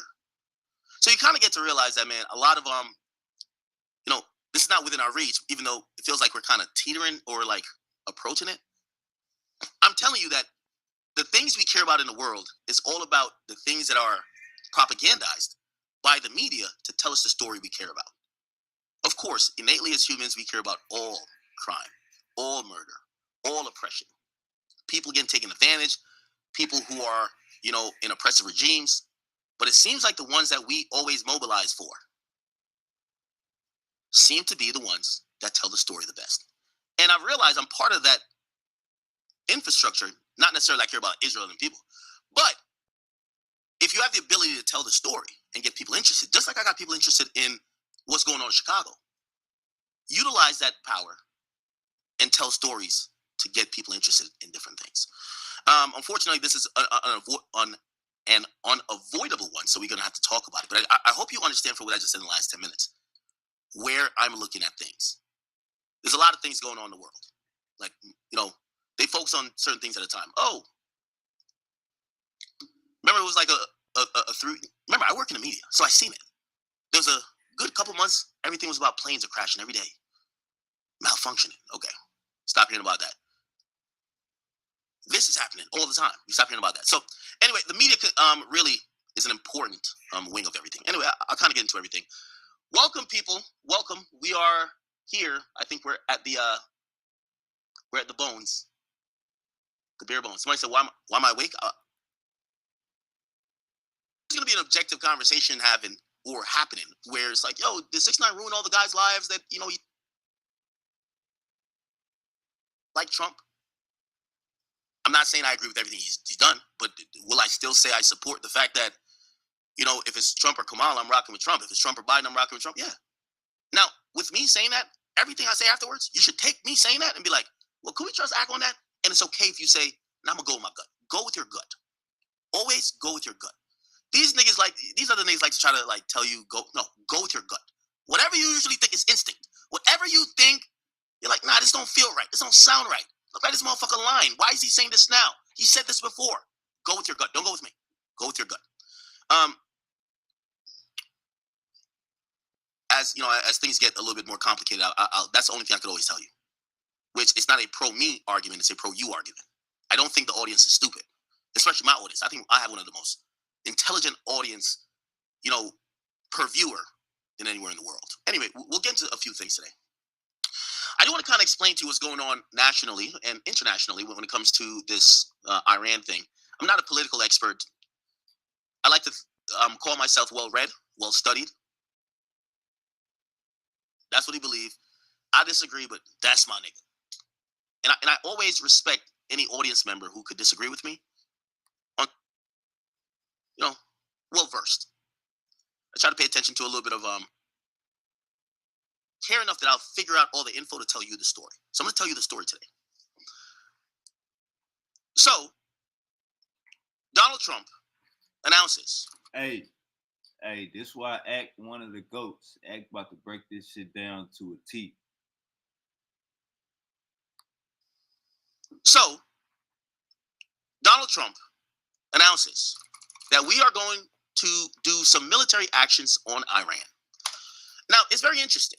It's coming on the heels of a few things that, kind of is a little bit shocking here, people. So, historically, or not even historically, a few months ago, we invaded Venezuela. We captured their leader. We had all the jokes about it. Grabbed a nigga, yoked him up. He was in his pajamas with his wife, cuddling, big spoon, little spoon. It's all good. Brought him back to the United States. We fucked up everything over there. We killed them. We did this, fucked up their military. We're big dogs. Then we hear, Mexico's popping. So, wait, El Mencho still think he on Tommen? Keep in mind, Trump is considered now a lame duck president. What's that? He will not be a returning president by the letter of the law that someone cannot occupy the office of the president of the United States for over 2 terms. This is his second term. It's called a lame duck president because at times when people perceivably have another term to come, instead of doing everything in 4 years, they'll do things to set up for another 4 years. Trump doesn't have that. So Trump is operating on a few things. Number one, this is his last term. Number two, who the fuck gonna stop him? Yes, that's the thing. Who gonna stop him? Because he doesn't need approval. Because he was, in his mind, persecuted after he lost the 2020 election.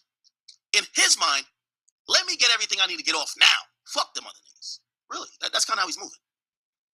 He's doing things that presidents would be thinking about. Well, if I do this, what will be my They have this poll with it's like likability. It's like, will my approval go down? Trump don't give a fuck right now. Whether you like him or hate him, He's gonna be the president. The max that's gonna happen is he's probably gonna get impeached after this midterm election. But the idea of impeachment, people don't even know that all the way correctly. It's a whole process, not like kicking someone out of office. Basically, he won't get kicked out of office. But will they file articles of impeachment? Probably. Again, I know I'm talking to an audience that's not political. I'm trying to slow it down, and I'm not trying to go too much into everything. So Trump is on some, man, fuck it. So he's using maximum leverage on everything. Pressuring Mexico, saying that, yo, we're with all of this, deportation, no drugs in the country. Mexico folds, El Bencho is killed. Another win. You capture the leader of Venezuela, and then, when you think about it, Mexico folds and got to kill their biggest drug dealer, El Mencho. That's 2 W's, if you would imagine, if you're thinking of, let's see American strength, leadership, and let's see how bad we are in the world. Got to beat on your chest, okay? All right. Okay. So what happens after that? I'm thinking we're chilling. There's a lot of issues in America that we need to address. He kind of fell back a little bit on the ICE stuff. Oh, you know what? Maybe if y'all don't want us in Minneapolis, maybe we don't have to be there. He's kind of managing like social turmoil because people are saying, hey, we don't like how you're doing certain things. However, there's other things going on in the world. What about his Epstein list? Where all the powerful niggas are creeps. What the fuck? Hey, yo, Bill Gates, you did what? You fucked a Russian hooker? Hey, what? Bill Clinton? You wanted to, what? Jacob? Oh, what? Trump, you did. We're missing 3 million files. There's a lot more to learn. Why we ain't get the other 3 million files yet? In the midst of that, the UK does an interesting move. Hey, we know the US because all their leaders probably touch kids. That's what they're saying. Wink, wink. They're like, you know what? Our person that supposedly was in this fuckery, we're going to arrest him. Who got arrested? Prince Andrews. Ain't it embarrassing that the country who controls the files of some guy who was into trafficking kids and all type of people around the world, but it was happening within the confines or at least the territories of the United States, we get told everybody could be charged, got charged. We only see him and his girl charged, him and Ghislaine Maxwell. We get told there's no files, huh? Then we get told there's files, huh? Then they try to do some hoodwink shit, huh? And then they gave us, oh, there is files. After a law gets passed, it's 3 million files. Huh? I thought you said it wasn't none. Interesting. Hey, we can't lie, gang. We can't lie, gang. All them niggas is capping with the files. You know what I'm saying? We can't sit up here and act like, you know what I'm saying, it didn't go down. They all was lying with the files. Cash Patel, Pam Bondi, Trump, they all said wasn't nothing in it. You know what I'm saying? Then when you drop it, England kick a nigga out of the royal family.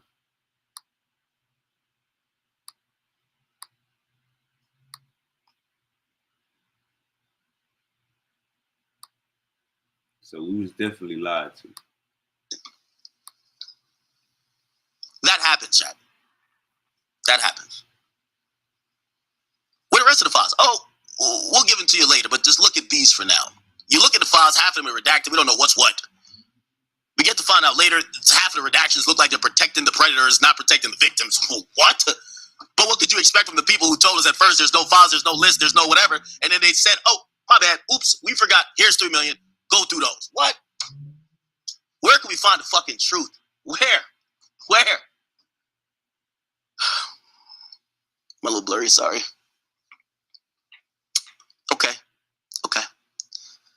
So we're scouring through the 3 million files. We're like, we got some questions here. They're telling us none of the questions you're asking is valid. What? Well, why is Jay-Z on this? Well, it's a random tip. Wait, so that doesn't matter anymore? Well, he's only mentioned in an email. Okay, that doesn't matter anymore? Okay, cool. Then we asked about Trump. Well, Trump's our president. Hey, listen, what's going on here? Well, half of those are random tips. Half of those, there is no proof to it. We have looked into it. It's basically unsubstantiated claims. You get to find out the hypocrisy of the media, the hypocrisy of people, because so many people have things to protect. The list that everybody demanded before they saw it turns to shit. Why? Everybody has somebody they want to protect on it.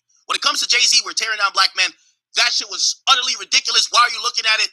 That's false. Wait, how do we know it's false? Why don't we just investigate everyone? No, we can't investigate everyone. Some people we should look at and say just utterly ridiculous. So Jay-Z and them get out free. Okay, cool. Well, Trump gets kind of halfway the same thing, even though he's mentioned thousands of times. There's a bunch of tips that were called in to the FBI field offices just mentioning Trump. Does he get out of that too? Well, we don't know. We don't know. Okay. It's odd now. Everybody's picking and choosing. Everybody else that's kind of known, they're like, oh, we're just kicking it with the dude. We never knew he was doing this shit. Really? Nobody knew? Nobody fucking knew, huh? Let's think about the people that ain't know. Bill Gates is asking the homie for antibiotics to give his wife because he just fucked some bitches and he don't know about what this nigga got going on sexually. If I'm asking you for pills to cure sexually transmitted diseases, you think that I got no idea about how you get down sexually. But they keep spitting in the air and it comes down on our face and we got to call it rain. They're disrespecting us. They're disrespecting us, chat.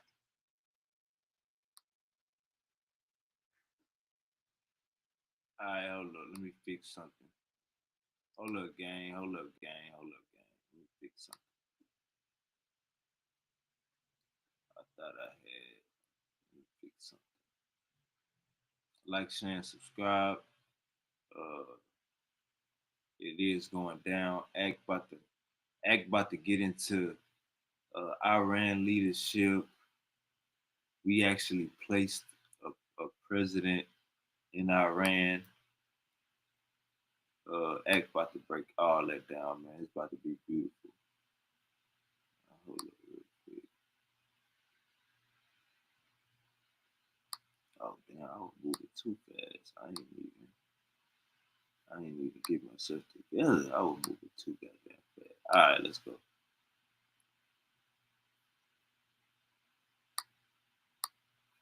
All right, let's go.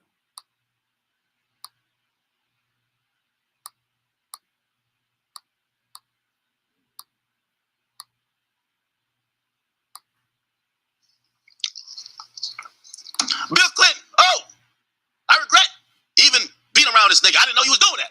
Really? Really? Okay. Casey Wasserman. These people are all so powerful. They have billion-dollar companies now. But when called to the carpet after the list came out, they're like, oh, well, we were just like flirting. We were just like, we didn't know.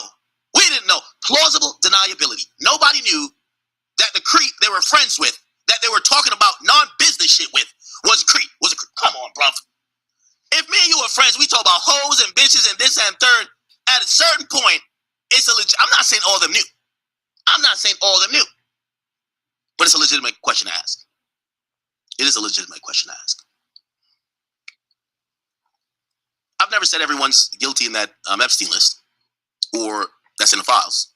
But I've always said that we should ask questions and it should be kind of valid.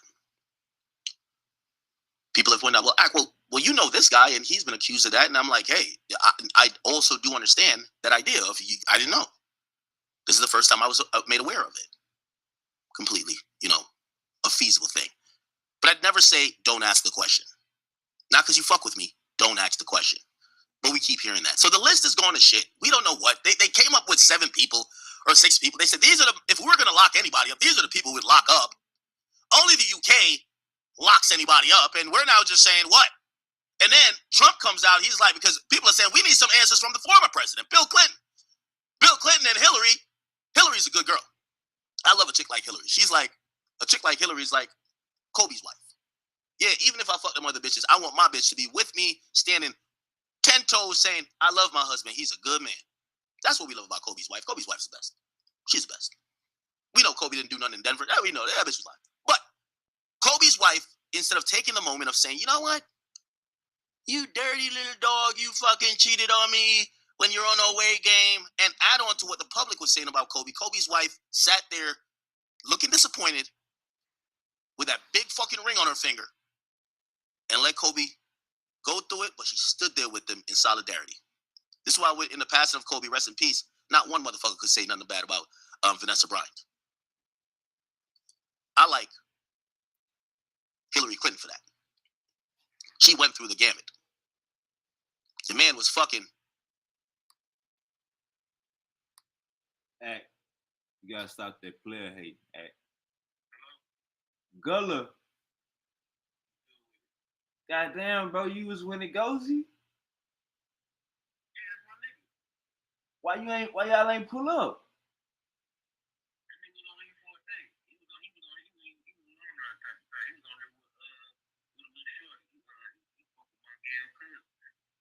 Man, come on, man. Y'all was supposed to come to the crib, get the interview, bro.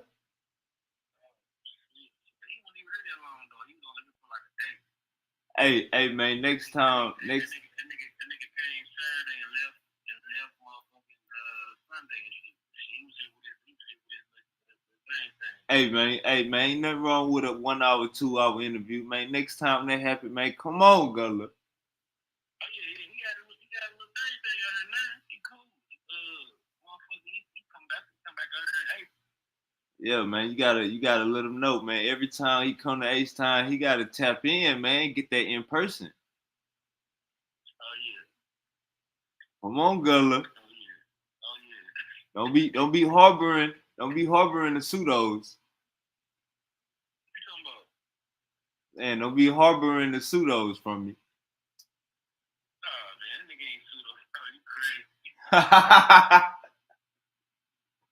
That nigga got a degree, bro. That nigga ain't pseudo, bro. You seen my monkey shit? You ain't seen my monkey shit? Yeah, what? You ain't seen my presentation on pseudo killer? Yeah. Yeah, I checked it out. It was a couple days ago, right? Yeah. I'm working on my shit now, the chimp wars. I'm going to chimp wars, motherfucker. We motherfucking chimps. Gang banging like a motherfucker, bro. Motherfucking reporters. James good all time. This shit wild. Come on, man. But yeah, man, I seen your story. Huh?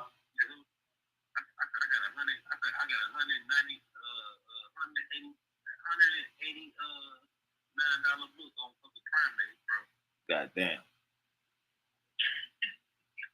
Goddamn. What you wanna say, bro? Yeah, I had seen your story. I seen you was with Ngozi. I'm like, man, let me call it. I had a feeling he was already gone. I was like, man, let me call Gullah, man, because Gullah, you supposed to bring him to the spot. We get a 1 hour interview in. I get my piece off by Black Egypt. He get his DNA E1B10. And we, you know what I'm saying? It's good content, man. But you just let him come through Texas and not get rebutted? Yeah, that nigga cool, bro. That's my fan. That nigga, I know that nigga. Shit, beyond something. He cool. Yeah, man. Come on, Gullah. Nah, I'm gonna fuck with you though. I'm live, man. I'm gonna holler at you. All right, big dog. I seen my boy Gullah. Goddamn Ngozi was in H-Town. You know what I'm saying? Man. You gotta tap in with Sudu.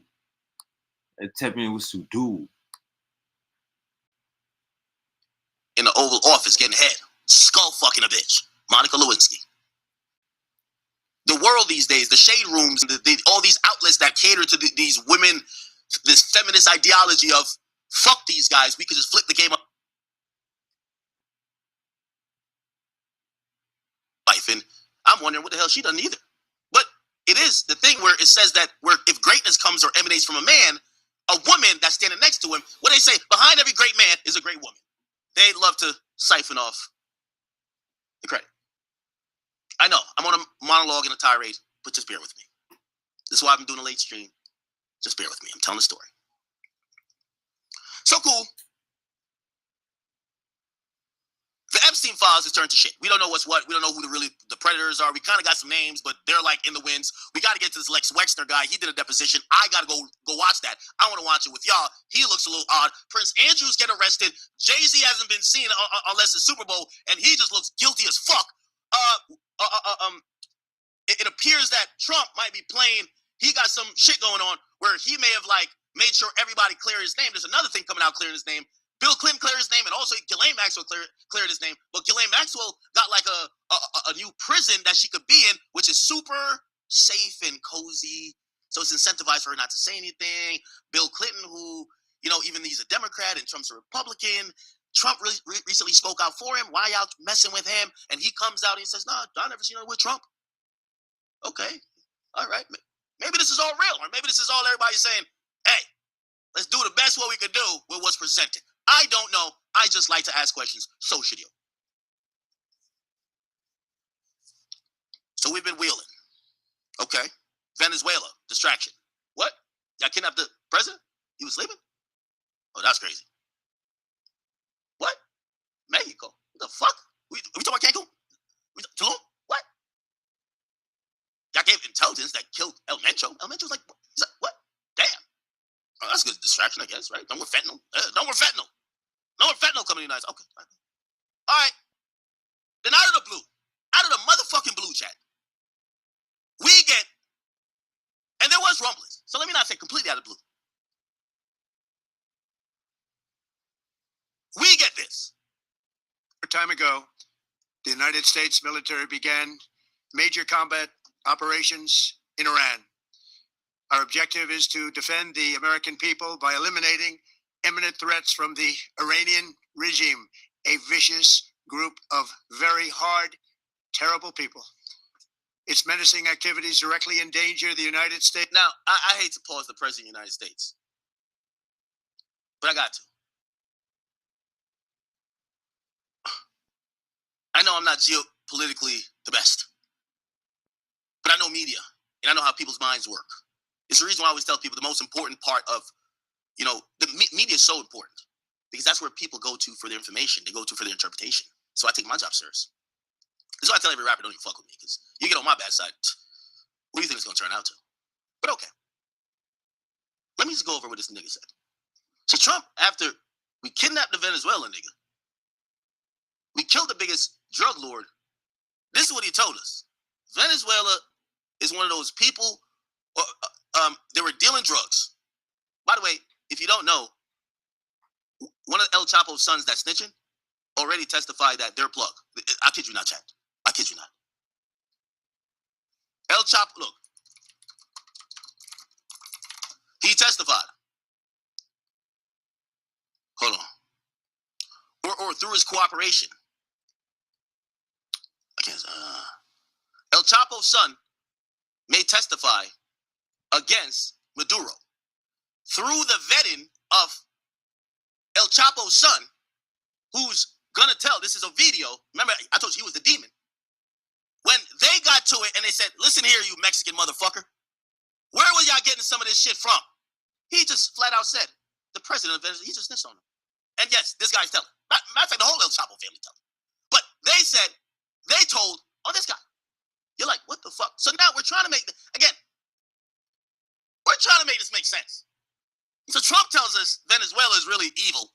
And they're like, illegitimate president or dictator is bad because he is like in an underneath way supplying drugs that's coming in the United States or looking the other way. Okay, I could buy that. He's evil, bad guy, war on drugs. Let's get this fucker. Okay, we got him. Got that nigga in 30 minutes. So now we're looking at Mexico. Okay, they said, well, who y'all want from Mexico? Well, y'all got Tapo already. The other guy is like El Mencho. All right, we killed him. What the fuck? Wait, so y'all murdered the nigga already? Yeah, we killed him. So now this is the whole thing about the government telling us we're safer. So the nigga said that's one of the plugs. And the biggest cartel leader, we arrested one and killed the other. We're safe now, y'all. Yo, we're safe, right? Then they come up with another fucking threat. What's the other threat? Iran. What the fuck? Nigga, what? I don't even know what Iran is, my nigga. But now this is what the president is popping up and telling us. Iran is the thing that's threatening us. What the fuck? Where's the stimulus checks at? Where's the shit we care about today in America? What's popping them in? On my mama. On my mama, gang. Where's the stimulus checks? Where's the damn stimulus checks? We need the damn stimulus checks. We don't give a damn about Iran, Persia. We need the stimulus checks, brother. Where's the supplementary and the subsidies? Minneapolis. Let's talk about that. No. Let's talk about Venezuela, Mexico, and now, before we get to what's going on here, let's talk about Iran? Oh, hell nah. Listen how he's selling this. States, our troops, our bases overseas, and our allies throughout the world. For 47 years, the Iranian regime has chanted death to America and waged an unending campaign of bloodshed and mass murder, targeting the United States, our troops, and the innocent people in many, many countries. Among the regime's very first acts was to back a violent takeover of the U.S. Embassy in Tehran, holding dozens of American hostages for 444 days. In 1983, Iran's proxies carried out the Marine barracks bombing in Beirut that killed 241 American military personnel. In 2000, they knew and were probably involved with the attack on the USS Cole. Many died. Iranian forces killed and maimed hundreds of American service members in Iraq. The regime's proxies have continued to launch countless attacks against American forces stationed in the Middle East in recent years, as well as U.S. naval and commercial vessels in international shipping lanes. It's been mass terror, and we're not going to put up with it any longer. From Lebanon to Yemen and Syria to Iraq, the regime has armed, trained, and funded terrorist militias that have soaked the earth with blood and guts. And it was Iran's proxy, Hamas, that launched the monstrous October 7th attacks on Israel, slaughtering more than 1,000 innocent people, including 46 Americans, while taking 12 of our citizens hostage. It was brutal, something like the world has never seen before. Iran is the world's #1 state sponsor of terror. Hey, Trump tweaking.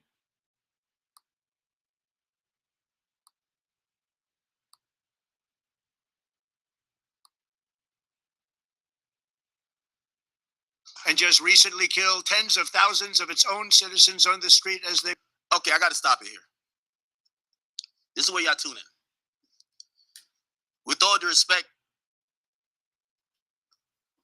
this is why Trump is also really effective. He's good at giving a story as well, and leaving out the parts that we might not want to care about, and giving us the part that make us feel we're doing the right thing.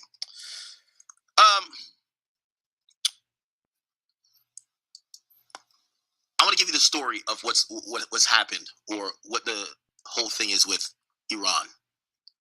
At least from my, and I'm taking a day or two to kind of really look into this history. I want to simplify, but I want to go in a little bit in depth as well. Essentially, the United States attacked Iran to cause what's called a regime change. It's the reason why we kidnapped Maduro. And after Venezuela, who ain't on shit, who's seen how much power we have, they're willing to basically, when we say jump, they say how high. They're more obedient than Pluto. When we start putting pressure on Mexico, and this is how, as much as people, like, sometimes we forget how much of an imperial bully we are, because we're in the United States. I'm an American at the end of the day. But the reason why Mexico, when we start, be like, yo, what's up? They go kill El Mencho. It's not because they wanted to do it. They didn't want us to go into their country like we did Venezuela. So they came back with, look, we could handle our own. Because it's embarrassing. What happened in Venezuela? Nobody could talk to the United States, period. We literally went in there, dick slapped y'all, took y'all leader out of his bed, killed all y'all men, and we got him in a jail in Brooklyn, nigga. That nigga gonna beat her till we ready for him. You don't look like a country after that. You look kind of like pussy, straight up. So the idea is that Mexico, they don't ever want to get treated like that because they want to be seen as a sovereign nation. This is why they didn't like the fact that El Chapo homies flew El Mayo to the United States and handed him over a war criminal, not war criminal, but a drug dealer, drug trafficker, without the government being involved. It's now a known thing. If the U.S. finds out or feels their government can't handle what y'all need to handle, we'll come into your country by force, nigga, and do it ourselves. But when we come into your country, your military either got to stand down or we're going to give them a belt. We're giving them belts, straight up. So you're going to catch belt in front of all your constituents, and it's like the idea of you never want to get knocked out in front of your girl. You get knocked out in front of your bitch, the next time you raise your voice at her, she was like, you wasn't talking like that when Rocky pulled up. Oh, what? Huh? So Mexico don't want to get there. Venezuela, we bitch slapped her. Shut the fuck up, you bitch ass niggas. Straight up. Mexico ain't want to get there. They're like, oh, we'll work with y'all. Oh, whatever. They don't hate El Mencho like that. Now, granted, he's done some bunch of shit. Killed him. Shows the U.S. we can handle our business. But it's all what the U.S. wants, straight up. Venezuela is a little bit deeper than just drugs. They were about to do some stuff with some of the people we don't fuck with. Russia, China. No. The beauty, and I'll say this before I get into the majority of it. I said the beauty of what we look at in geopolitics is that while we're reading news and watching these things and seeing these videos where, I think even now people say, are these AI? The fact that a Tomahawk missile has never dropped in Brooklyn, that's why we do it. We don't give a fuck about what's happening over there. We see, like, oh, their hotel's on fire? Oh, okay. Nigga, you know what happens when it's not even a military strike. First of all, a military strike is Pearl Harbor. We drop a bomb on it. Nuke. Straight up. Atomic bomb. You niggas are deformed for like 3 decades. Fuck out of here. That's what we do when we get attacked on this soil. I want to tell you how privileged we are. If Iran dropped a bomb in Queens, it would be game over. So we get to bomb their shit. Supposedly we bomb Iran, and there's a elementary school hit. Not too sure about it. Not too sure if it's always is confirmed. There's going to be a lot of politics with this because, governments are not going to want to confirm that they bombed the elementary school, but we bomb whatever of theirs.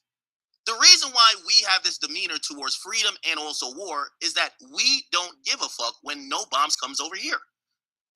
If they ever dropped a bomb in Milwaukee, we would think differently. But it ain't gonna happen. So we get to basically bully everybody, and not one. The only thing that might happen, you get some radical, Islamists from Iran come over here and do some bullshit. What are they gonna do? Hijack a plane? What y'all gonna do? Like shoot up a crowded thing? Yeah, obviously we don't want that. But you're not dropping. The thing is, and this is the thing about terrorism, it's about to terrorize people. When niggas is going to the market and they see a 2,000-pound bomb drop 15 miles over, but they could feel the after effects because it's that fucking crazy. Yes, niggas start moving a little bit different. That's how it goes. The moment there's ever a bomb that drops in Inglewood, California, I guarantee we, as a constituents, we would look at war and meddling in other people's business very different. Trust me, I tell you. But it won't happen. Because we are the USA and we've taken so much precautions. So we kind of get to go around and we're dick slapping everybody. And essentially, we try to do it in a way where people can't get mad. So what happens? Trump announces we're into it with Iran. We drop a bunch of bombs on their supposedly military locations and strategic holdups that isn't supposed to affect civilian life, but it should affect the resources, the capabilities of these, military strategic Iran capabilities that could send them a lesson. Perhaps there's some casualties, but with the technology these days, they could figure it out quick, evacuate people, and probably low amount of casualties. However, you destroy their bases. Keep in mind, you're gonna notice in the story, they got a big ass military base in Virginia. There's never a bomb dropping in Virginia. Never. They got a big ass naval base in San Diego. There ain't never a bomb dropping in San Diego. They got a big ass military base down in Texas or closer. There's never a bomb dropping there. But we do this. We bomb their military bases in their country. And when they want to retaliate, they bomb one of our, third party outsource. Oh, it's our military base in Qatar. You got us. Oh, that really, they don't even know what Qatar is. Nigga, fuck out of here. The fuck? Oh, we got you in Qatar. Yeah, shut up, nigga. We bombed basically your White House, you bombed Qatar. Whoop-de-doo. That's how it works. So, we drop a bunch of bombs. Trump comes up there, USA hat, lets people know. I know what y'all saying to me. I thought it was Venezuela. I thought it was Mexico. What the fuck we got beef with these niggas over here? Let me give you an explanation of the history of USA and Iran. And by the time I'm done with my explanation, I won't even have to proceed because I think you're intelligent. With what ended up happening in the last 2 to 3 days, you're going to get the entire picture. So I want to start.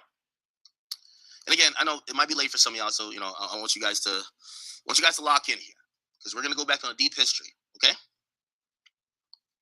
And I see some people saying that we're calling a spade, right? We're calling a spade.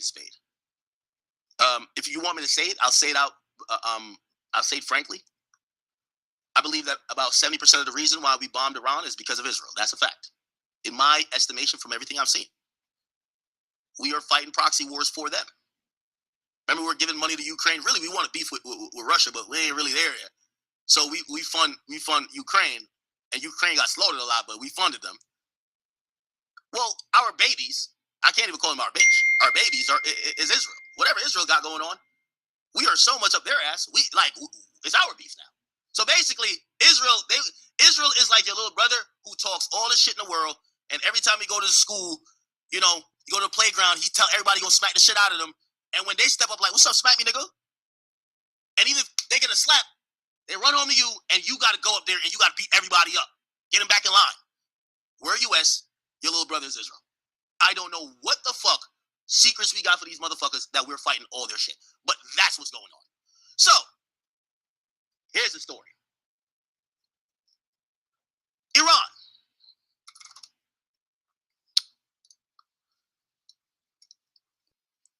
It's a very interesting place. I just want to make sure everything could be seen. Okay. A lot of these things are going to become important. Okay? A lot of these things are going to become very important.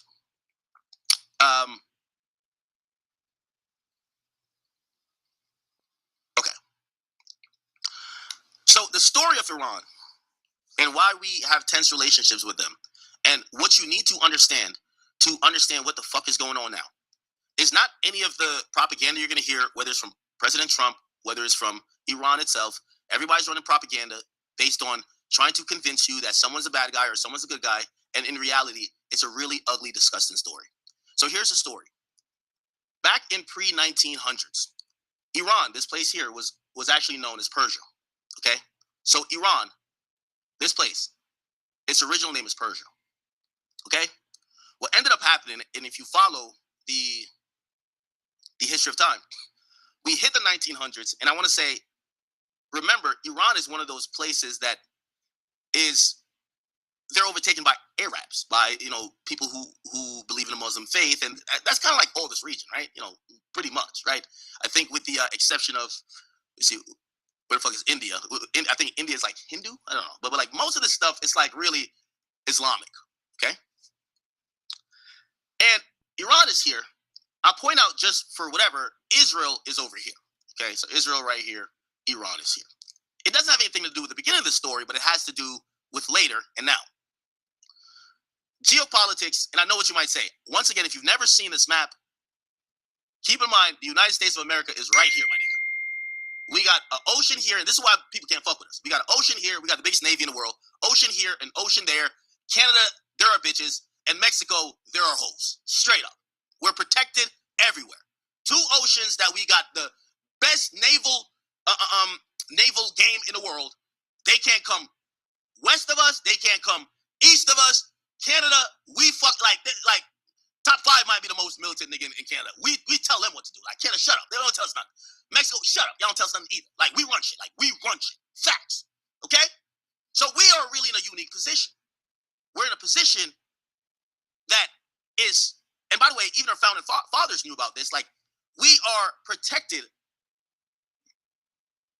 by physical land masses or water or countries that we could have influence over, that we will be safe from enemies. Keep in mind, we're the United States. Even when Venezuela down here acts up, we get them in line, and they far as fuck from us too. But we make sure we don't have no ops. Think about it. The USA has no ops. Cut the world in half. Right here. Cut it right here. Cut it right here. This is East. This is West. We're in the West. Everybody on the West got to shut the fuck up. We run shit. Cuba will bitch slap you anytime. They've been playing games. We're going to get to them soon. Dominican Republic, well, we own Puerto Rico. Jamaica, Guatemala, Colombia, Brazil, everybody, United States runs. We have no ops. If they act oppy, they get dealt with. Venezuela just acted oppy, kidnapped your nigga. Straight up. We don't have no ops in our part of the world. You think we're gonna tolerate Argentina getting lit with us? Man, stop it, bruv. Nigga, we'll erase soccer, you keep fucking with us, nigga. What you talking about? Man, stop playing. We're not playing with these niggas, chat. I'm keeping it real with you. Chat, I might be saying this in a tone that is, comedic, but I'm telling you the truth. Nobody gives a fuck about Chile and Argentina. But matter of fact, South America, we don't give a fuck about till the World Cup. They got nothing going on. A bunch of forests and dumb shit. We care about Brazil for BBLs. That's it, nigga. That's it. Fuck, we don't give a fuck about them going on down here. Mexico, those are our bitches. Panama, we just renamed their shit. Nigga, that's the... Man, we run the Panama Canal. That's our shit, nigga. Facts. Bullies. You bullying the scene. Canada, y'all niggas know what it is already up there. Y'all niggas know what it is. This is how we rock. So we run our side of the world. The other side of the world is a shit show. Nobody comes over here or is allowed to come over here. And if y'all come over here and try to get influence, for example, in a country like Venezuela, we kidnap their leader and we run shit again. And after we kidnap their leader, we were looking around. Russia, you got something to say? China, what's up with you? You good? Cuba, we'll beat the fuck out of you too. Nobody got nothing to say. Everybody's like, well, we didn't say what happened over there. Yes, we the big dogs. That's what happens. So let's go back. So now we got Europe, Asia, and Africa. Okay. So let's kind of zoom back in. Okay. So now, Africa got their own shit going on. They're not trying to take over nothing. Most of Africa, if you don't know, historically was part of what's called, I believe, the Ottoman Empire. But back in the day, and we're back to this region, Iran, right here, was called Persia. I'm gonna give y'all some world history. They should have taught you this in school, but if they didn't, Big Ac is here to teach you. Big Ac is here to teach you. Take a shot with Hey, this why Ac.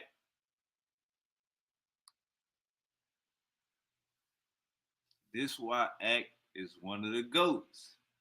This why Ac is one of the GOATs. You know what I'm saying? How he breaking that shit down. He telling you how America feel. You know what I'm saying? It's the ugly truth. You know what I'm saying? Let's keep going.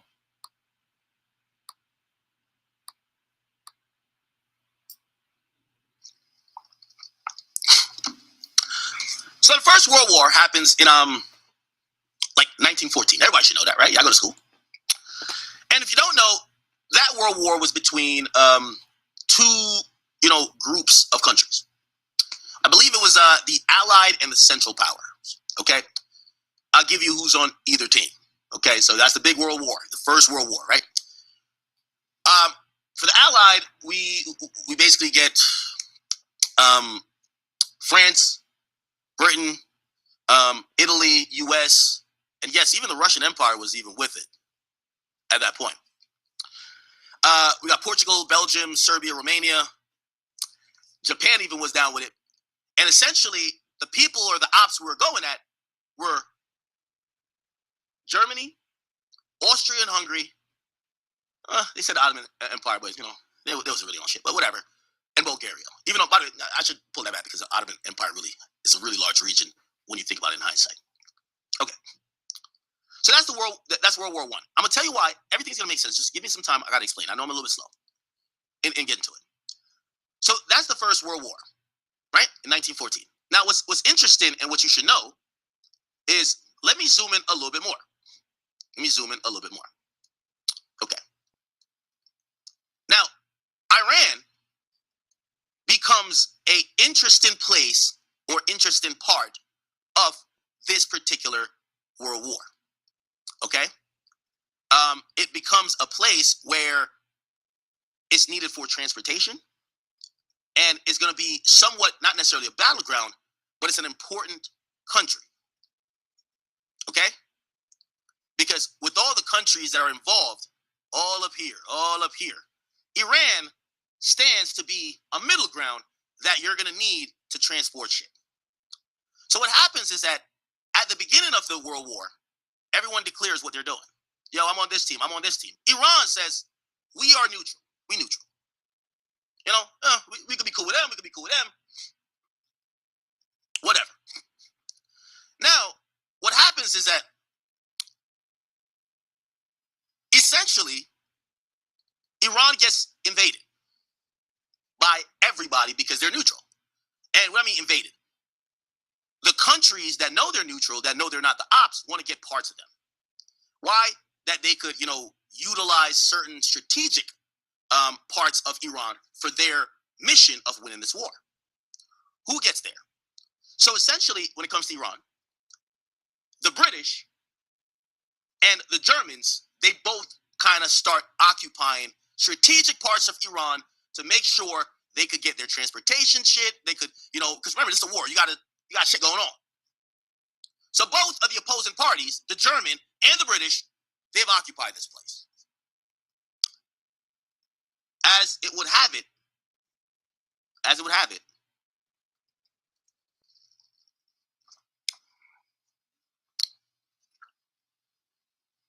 Iran, at that point, start to kind of be a little bit political. Now, I got to explain a little bit more about Iran too, because this is like a kind of Islamic region, like this whole down here. Iran it's useful for two things. So back when in 1914, like the early 1900s, when the British came in, they found out something really dope about Iran, and this is going to tell you everything you need to know, Chad. They find out that Iran is really rich with oil. Really rich with oil. Okay? And what happens is the British are in here and the Germans are in here, and ultimately the British end up kind of still having that influence. Let's go past the First World War. The British then see a lot of use for Iran in terms of oil. Okay? Now, they start oil companies that historically didn't favor the people of Iran. It's like what Britain has done to many different countries and shit. I'm not saying United States, but maybe what we'll do at one point. We go to your country. They were saying Venezuela is oil rich, but they're like, oh, the oil, they don't know how to take care of it. Yeah, but if you go there and you say you own all the oil and now you're selling it, how much percent they get? So we go there and apparently they're getting less than 20% of their own oil. Well, now us, the British, go there. So British stay there after the World War and they start really working on the oil. So it goes from this really important landmass that you need for war to now this is a place where oil is rich. Britain is there and they're fucking loving it. They're loving it, chat. They're motherfucking loving it.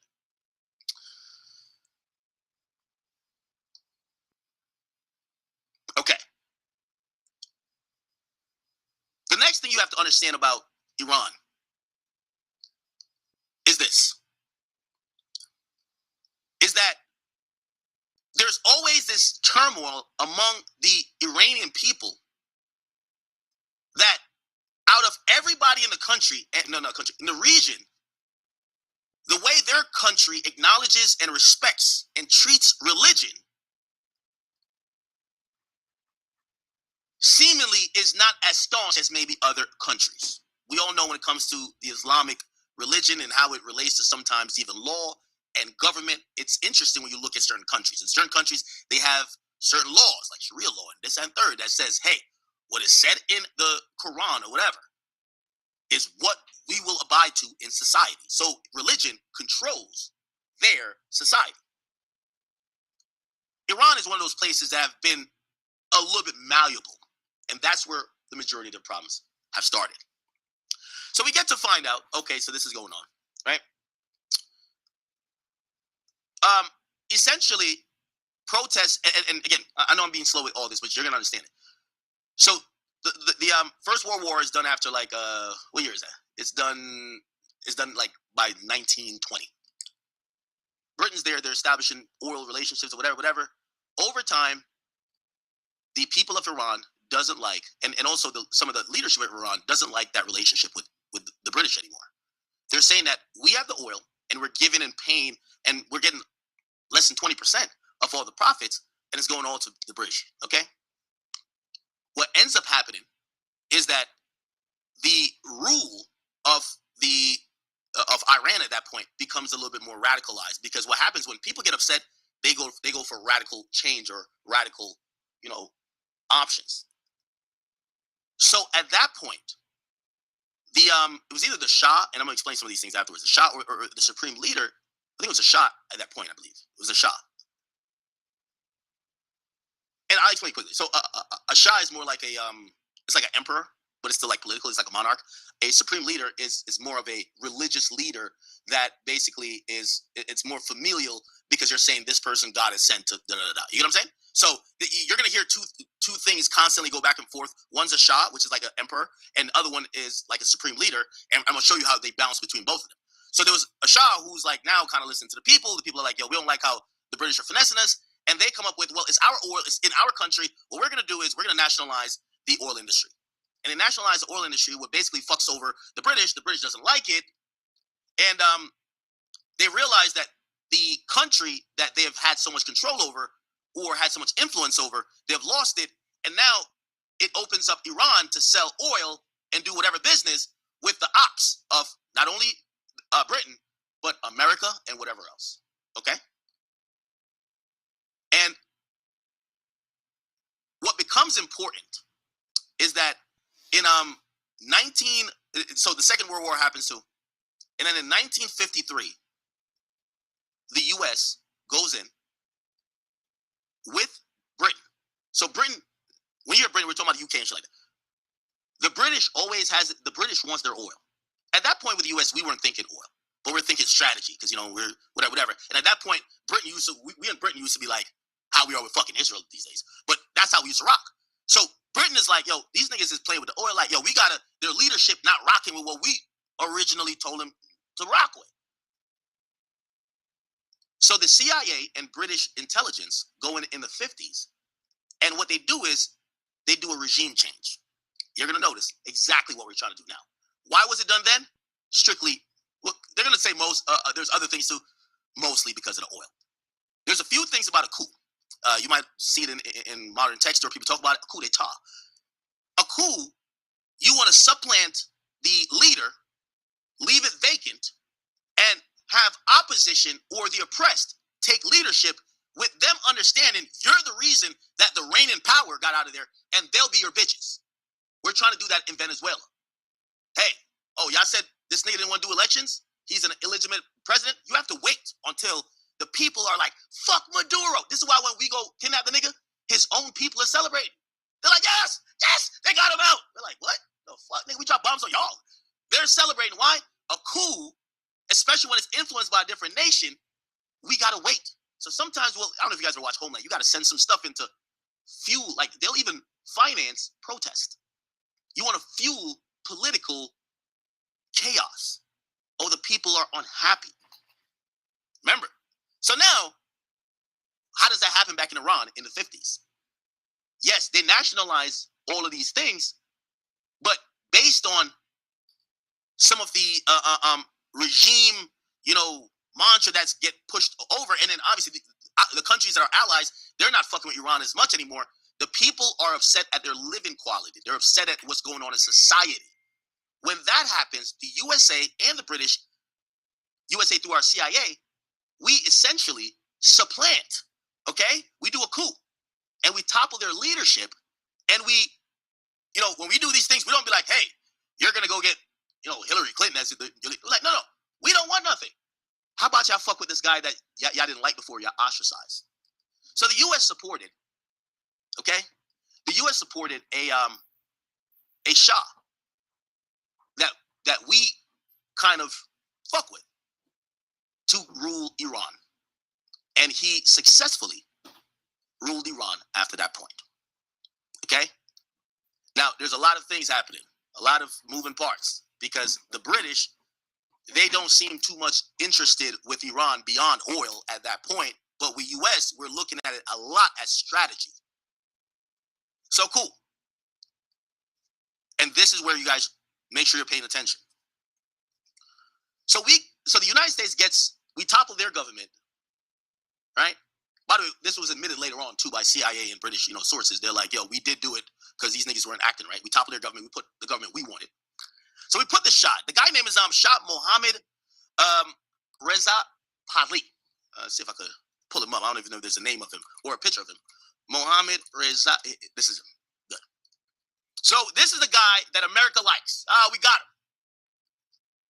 Remember, one of the things with Iran is that they're in a Islamic region, And through this guy that we get to be the new Shah, the new emperor, we get to push through all type of Western culture ideas. Oh, this is how you should live. No. Wait, y'all do what? No. In the West, this is how we live. Notably, they say in the time, and this guy ruled until 79, where I'll tell you what happened in 79, they're saying you would see a lot of American-influenced things in Iran. Coffee shops. You would see that the American way of life could be seen. America considered Iran at that point one of our biggest assets in the region. It's our biggest allies. We told them if anybody else fucks with y'all, we got them for you. Does that sound familiar? We told them that. As long as your Shah listens to us. So this guy, he's listening. He's listening. Here's the problem. And this is, if you don't listen to anything, what I'm saying today, this is the problem of Iran that will always repeat. Anytime the U.S. approaches or interacts or interferes with what goes on in another part of the world, innately through their religion, through their tradition, they do not accept Westernization. They do not want what we think they want. They don't want their bitches. Like, for example, I'm going to give you an example. We ain't get there yet. This guy is going to be one of the people who allow women to do certain things. When he gets toppled later, they take back all them rights. In those parts of the world that they abide mostly by religious doctrine, they don't want to hear what's popping in America. Oh, y'all got trans niggas like doing this and third. You got 5 bathrooms. They don't want to hear it. They've been telling us they don't want to hear it. If y'all want to call he, she, they, them, what's your pronoun type fuckery, they don't want to hear it. They've been saying that for the longest. So when you push Western ideals on them, it's only so much they could take. So we're still in 53. We get the Shah we want. They're having a better, quote unquote, way of life. It's more, there's modernization. I fucked up that word. It's a lot more modern stuff, a lot more technology. It's a Westernization type of life that's happening now in Iran. A lot of people in Iran don't like it. Their religious ideals say certain things are intolerable. Certain things are birthright. Certain things are by the doctrine of their person that they support. Also in the region, people don't like it either. People don't like it. I'll give you some of the things that starts to happen. For example,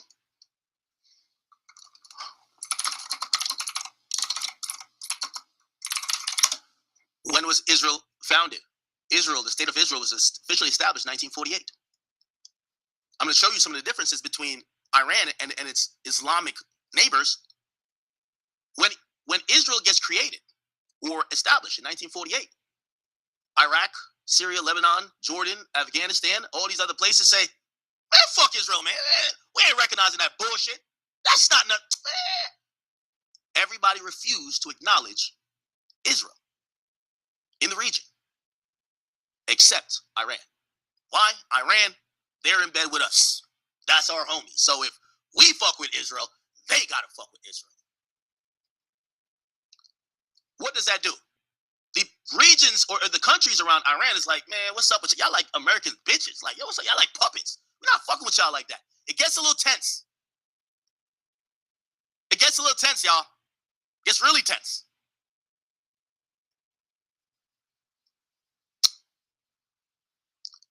The Shah ends up ruling until 1979. Essentially, Iran is cool with the United States. They rule on that particular Shah. Okay, what was his name again? Shah Mohammed. Yeah, right here. He rules until 1979. I'll tell you why his rule gets toppled. Because again, here's the inherent problem with a place like Iran. The people there are innately divided. Some of them look at the internet and they look at other things and they see how life is in the West and they're like, well, maybe that's how life should be. We're oppressed. And a lot of them say, we reject life in the West and we like what we got, which is this imperial rule, but on the doctrine of our religion. And this is where you realize the country constantly flip-flops based on what information they get. I'll tell you a little bit more about, because of that, how much they control information. So, for a good for a good like 25 years, the Shah, this guy, is ruling, and the U.S. is cool with him. But his people are starting to get upset. Even though they have Americanized like ideals that's starting to float in, they can't really start to protest. It was said that this guy had secret police that would make sure there wasn't political, disruption. And by the way, you got to remember, this is the thing with every like emperor or king. To some extent, you have to appease the people, and the people will get mad. And at some point, when you're the king, they will say they want the king dead, or they want a new king. And how you get rid of the old king, you got to kill him. So this is why the only monarchs that last now are like, for example, when you think about the UK, the prince, the king and the queen don't do nothing. They have enlisted a parliament to run the country. They have saved their royal bloodhood, and they keep monarch power that they could overstep when they want to, but they kind of create a checks and balances with the parliament, which the people could vote. So they save royal bloodhood. It's going to last forever. As long as them kings and queens keep having kids, there's always going to be a king of England. But they give a parliament. Oh, yeah. Which is basically like, hey, that's y'all like Congress, but we still run the Congress. We just won't usually say nothing because we're going to go with the people. The people get less mad about that because they feel like they're making the decisions. But in most other places where it's a dictatorship or this and third, I could definitely specifically point to Cuba. Situation boils so much with Cuba a lot of times.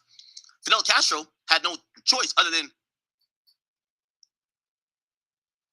creating laws or allowing people to do mass exoduses. So he would say, hey, you're not a traitor if you leave the country between these dates. Why? His way of maintaining power was not trying to fight the people who would later protest. And yes, he's a dictator, so he could kill them.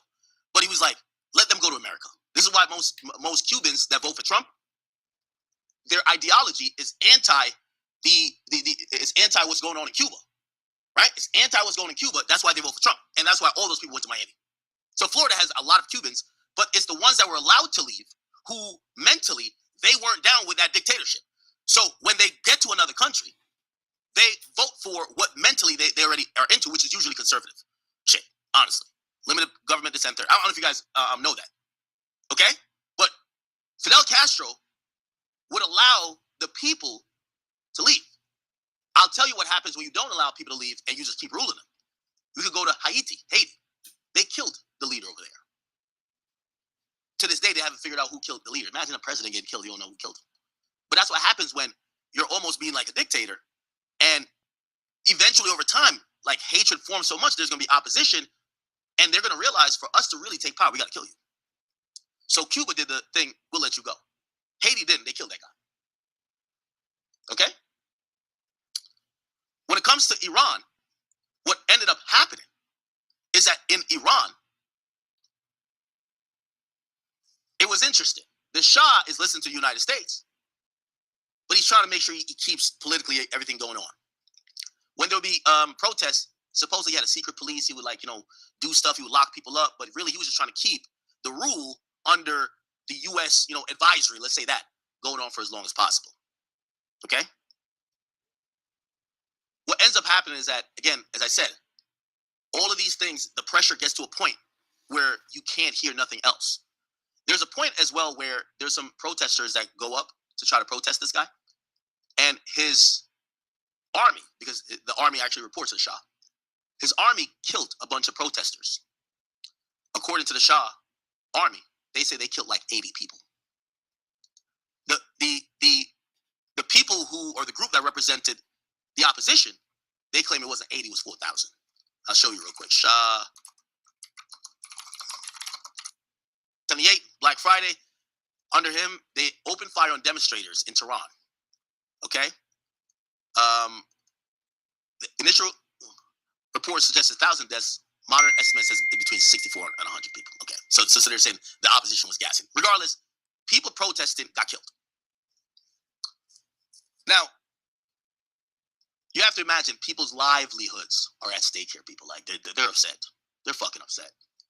And what ends up happening is that the protests get bigger and bigger. The opposition gets stronger and stronger. And this guy is forced to flee Iran. He's forced to flee Iran while all of these protests are going on. Hey, shout out to everybody watching. Peace to everybody watching. Shout out to everybody watching. One thing to notice while Ak is giving us the history of America and Iran, one thing to remember is this is before Trump. This is before Trump.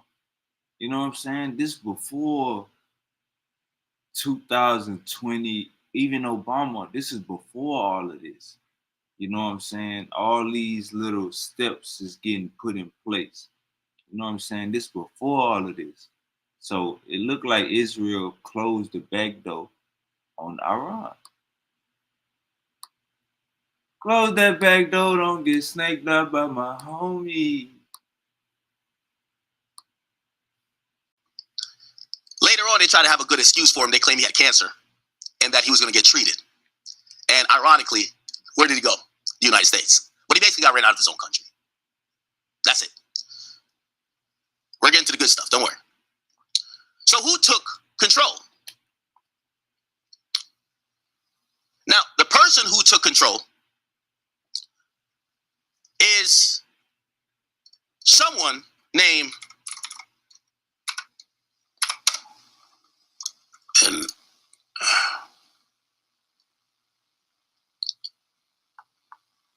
hold on.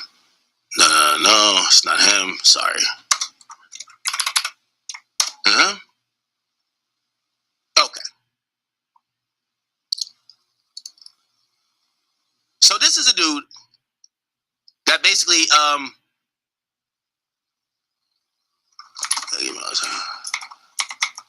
okay. This is the guy who we now find out who just got killed. He took control essentially.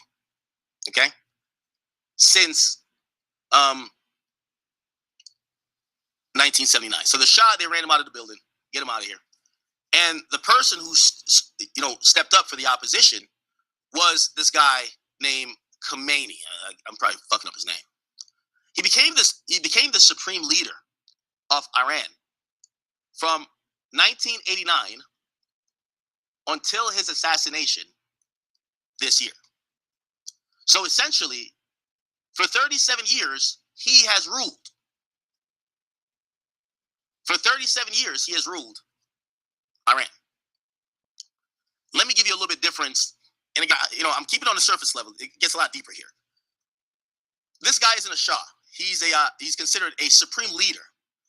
And a supreme leader in how it's considered in Iran is the supreme leader of the Islamic Revolution.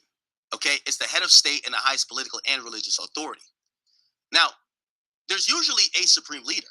But the Shah usually does a lot of stuff, but they got rid of, or they pretty much demoted damn near the Shah, or got rid of it at a time when the dude left. And they let the supreme leader run shit. Now, what does that mean? Remember I told you the Shah was basically trying to modernize, westernize Iran, right? Once you go back to the supreme leader, which is the Ayatollah Ali Khamenei, right? He's back on some shit like, no, we got to follow the fucking Quran. Fuck all this bullshit. Fuck the bitches who could vote, who could do it. I don't even think but the women had some rule. I should Google it. He took it back immediately. Fuck all that. He ain't got time for that shit. Revokes women. Like, he was on time. Yes, he enforced strict policies against women, framing hijab. Yo, we need hijabs all around the place. And he gave harsh penalties if, women weren't doing certain shit. Okay, force hijabs, cover or suffer. Man, y'all see this shit? It's a imprisonment by the morality police for those do not comply with strict dress. So they had to wear their hijab, but they was going to prison, the females, under this regime of this Anatolia that just passed away from Iran. Harsh penalties if, women weren't doing certain shit. Okay, force hijabs, cover or suffer. You gotta, whatever. It says, he described Western women as symbols of consumerism and instruments of sexual excitement. He says that if you were without a...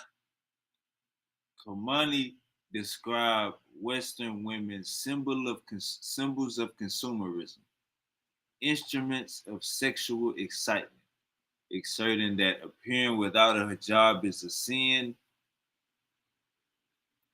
Let's see if we can read a couple more.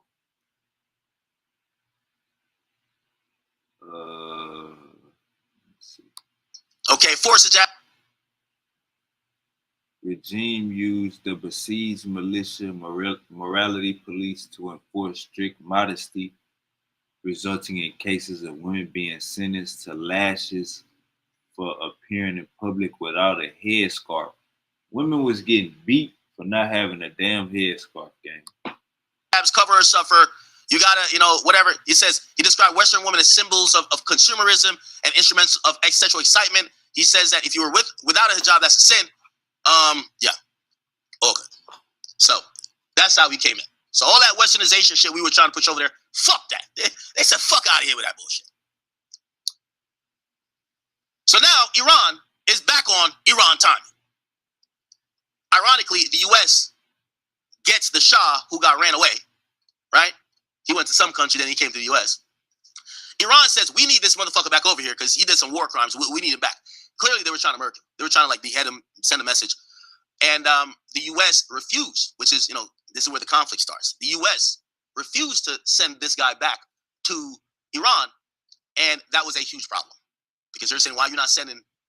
Hey, we could still be cool because after, remember, USA is not doing nothing directly. So when they get this guy out of power, Iran and USA are friends. But really, we only friends because of this one guy, because he's our puppet. When they get him out of power, they're like, hey, aren't you our friends? Hey, could you send back that guy? We need him. We stopped dealing with Iran because really we know we can't control this guy, right? We can't control him no more. So we stopped dealing with Iran. Iran's like, no, we want him back here. USA says, no, we send him to Egypt or some shit. Like Egypt holds him down. You know what I mean? And we basically kind of wash our hands of because we're great at throwing a stone and hiding our hands. We're like, what? What happened?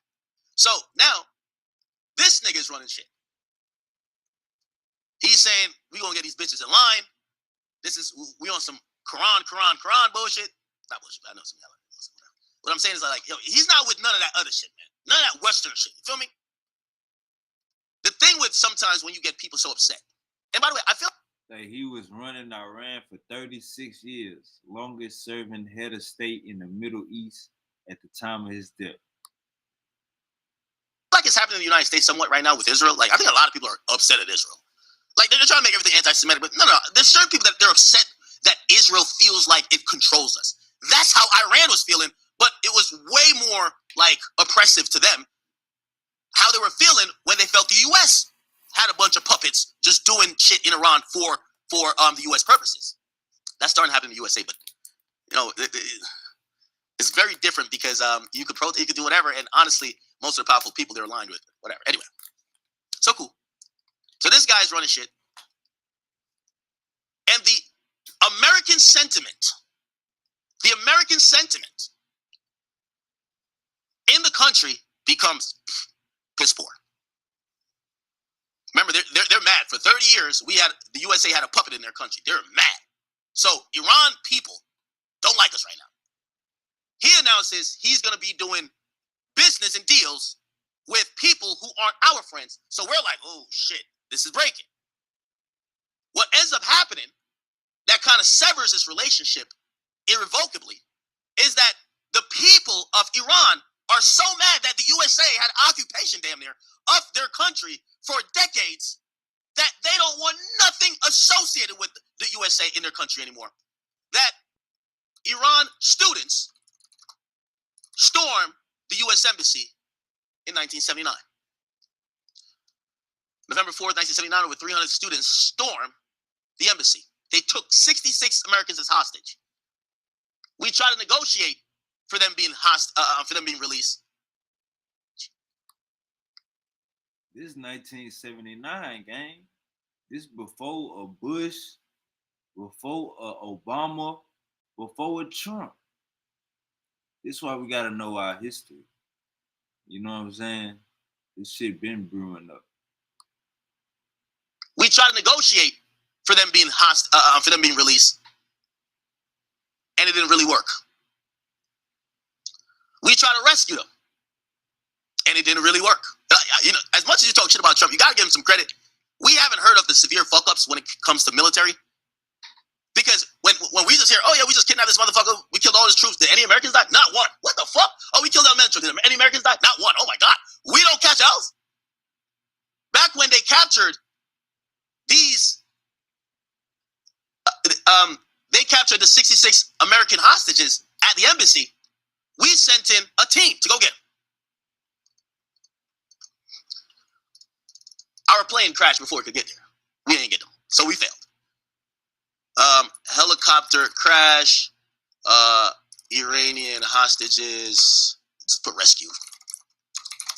Yeah, this is what it's called. Operation Eagle Claw. We went to go get them. It was ordered by Jimmy Carter. It was a Delta Force, blah, blah, blah. As they prepared it, okay, so here we go. Planning preparation, you see all this shit. And essentially, here we go. All right, it's too much words. Let me chat GPT, come on. It'll tell us here. Thank you for AI. So we send in a mission, and it ended in disaster at a remote site called Desert One in Iran. After the helicopter failure and intense sandstorm, we weren't prepared for the terrain over there. The helicopter collided with a refueling aircraft, and it killed 8 of our servicemen. Okay. After that, we basically aborted mission.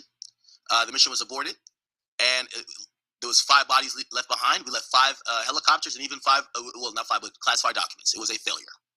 A failure. By the way, that's the reason why we got SOCOM afterwards, because we realized we need special operations,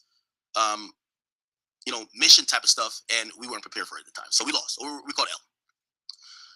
Eventually, they did return the 52 people. Okay? The 52 people did get returned. They were returned willingly. But it was mostly because, again, Iran and the United States, we're the bullies, but like we've been playing this interesting game. We can't act like we're innocent and just bully them when we could. There's proof that we've fucked with their elections. But we've overthrown their government. We've done mad different things. Okay, we had bombed one. There's mad different things happening, so we can't play victim. So when it comes to hostages, we got to play different. We can't beg them either, and we can't threaten war because whatever. So what ends up happening is that around that time, the U.S. starts to back their neighbor. Their neighbor is Iraq, and we start backing.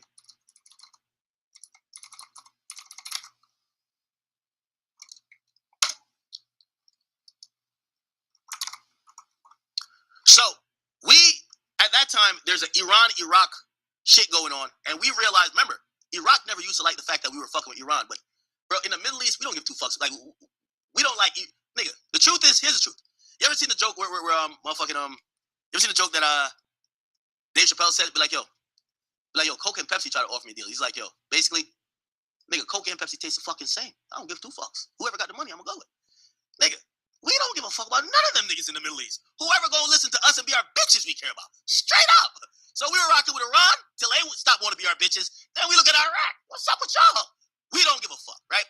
So Iraq invades Iran, and the U.S. adopted a policy to support Iraq. So we started supporting the niggas who's beefing with our former homies. Remember, when we were fucking with them, Iraq was scared. Iraq didn't even like it. Like, man, you fuck with them American niggas. I don't like that shit. But when they stop acting like they cool with us. Broader supports the Iraq as the conflict drag in Iran's favor. Temporary Iran-United States relations conspiracy theory alleged United States encouraged Saddam Hussein to invade Iran. All right, yo, Iraq was popping with y'all. All these motherfuckers broke anyway. So, like, they're like, oh, shit, yeah, no, we'll fuck with y'all. So we helped Iraq and gave them billions of dollars worth of economic aid, technology, because we want to fuck up Iran. Because Iran, at this point, they're trying to make themselves the center of the Arab or the Arab world, but they're doing it in a way where it ain't no conspiracy theory no more, nigga. They're like, fuck Western or American ideals. We're going back to Islam, nigga. You feel me? Yeah, all right. So anyway, we gave them helicopters, all type of shit. Let's get to okay, here we go. However, this designation was removed. Of particular interest for contemporary Iran relations is a conspiracy alleging that U.S. actively encouraged Iraqi president. Come on, I don't even know if that's a conspiracy. We encouraged Saddam Hussein to invade Iran following the Islamic Revolution, Proponents of the theory, particularly Arab world, asserts that there's evidence that the U.S. government have greenlit Saddam's intention to launch a campaign, but no direct documentary proof. Okay, so essentially, yeah, ain't no damn direct proof. It's classified. We start supporting their neighbors. All right, Iran, y'all on some bullshit. Fuck it. We cool with Iraq now. Fuck y'all niggas. We cool with Iraq. That's what we doing. Iraq is the homies. We rock with them. Right? Chat, this shit is bullshit. No, we ain't say China broke. Like, we saying these, it's not even broke, honestly. It's like, we're just more powerful than them, right? Like, all their resources, like, we have. And we have way more resources than them. Like, so we could stifle them. Also, our economy is one of the things that make us so rich, not necessarily just money. Because if we ever tell the rest of the world, if y'all fuck with this one country, it's called sanctions. You fuck with this one country, we won't fuck with y'all. People will stop fucking with that country. You could starve them, you could bleed them. We did that to Cuba. You ever go to Cuba? Cuba don't have a modern car to save their life. Cuba has antiquated technology because we put embargoes and sanctions on them to say if anybody works with Cuba, you'll never work with the United States. So we're going to pick United States or Cuba. So Cuba is on our side of the world, but they got old cars from the 60s. You think you're going to find a G-Wagon in Cuba, nigga? You think your little Hyundai going to work there? Your little Cybertruck? No, nigga. We fucked them up. That's power. Anyway. So now y'all are getting it, right? So the U.S. starts supporting Iraq. Let's fuck them up over there. Okay? And that happens, and it continues. Now, obviously, there is again, when people not listen to us, we flip on them. That's how we work in the Middle East. We want complete bitches. We don't want nobody thinking for themselves. We want complete bitches. So in 2003, even though we were supporting these niggas in the 90s, we're supporting these niggas in the 90s to go with Iran. In 2003, we say fuck Iraq too. Fuck Iraq. Fuck them niggas over there, right? So we went from working with Iran for like decades. Then they want to switch up to like, yo, they don't want no Western rule. Like, what you mean you don't want no Western rule, nigga? All right, fuck you then. We over here with Iraq. Then Iraq is basically on some shit like, they're cool with us. We're giving them money, supplying them, teaching them how to kill niggas. Yeah, fuck up them Iran niggas for us. That lasts for 10 years. And then we got to get it done. Now, this happened in March 2003. Now, according to the president, George W. Bush at the time, it said that we had to disarm Iraq of weapons of mass destruction. Now, this is where some of the things you might care about come into play. There's this idea of weapons of mass destruction. And remember I showed you this map once again, chat? Here's the map. We're the United States here. Canada, that's our bitch. Mexico, that's our bitch. And over here, these are hoes. Nobody fucks with us in our hemisphere. Over here, they got all type of problems. All type. They got a lot of genocide going on in Africa, a lot of, it's a lot of infighting that's been going on for generations and generations. Up here, they've went through not only world wars, but they've just like Chicago, just like LA, a lot of infighting. That shit engineered. Went through a lot of regime understanding and border respectful with territory, because now everybody's like, the thing with Europe and even going into Europe and Asia is like everybody's like kind of like right next to each other. Like you look at it, it's like if German was doing all these crazy things, well, they're kind of close to France, and United Kingdom's right there. Then you got Denmark, Norway, and Sweden. Finland's right there. Romania's right there. Italy's right there. Spain's right there. Think about this. Portugal used to be a superpower in the world. So Portugal's here, Spain's here, United Kingdom's here. All those used to be superpowers in the world. France is this thing, and then Italy is whatever. So when you think about all of those things, you get to realize there is a lot going on. See, France at one point had a fascist. No, not France. Italy had a fascist leader, okay, Mussolini, and obviously there was a USSR, which is USSR used to be this region that's kind of like all over here, but it's not the whole Russia. It's kind of odd. I don't want to get into all that, but I'm trying to tell you the point. So we're at 2003. I'm getting there. Don't worry. So 2003, Bush tells us this is after 9/11, right? Keep in mind, 9/11 happens. All them little terrorists, them little bum ass niggas over there was like, oh, fuck all that. I don't care what you say, nigga. Like, them niggas was on some shit like, yo, we only knocked your towers down because y'all fucking with us. And like, a lot of what they were saying was leave us the fuck alone, right? Type shit. But we were saying, nah, y'all are doing blah, blah, blah, blah. We not like, it was kind of odd, right? But that's their thing. They're like, yo, we're doing this. Like, we got to bring terror onto y'all for y'all to realize that what we're doing, we're fighting holy wars. So we keep hearing this thing about the holy war. All right, nigga.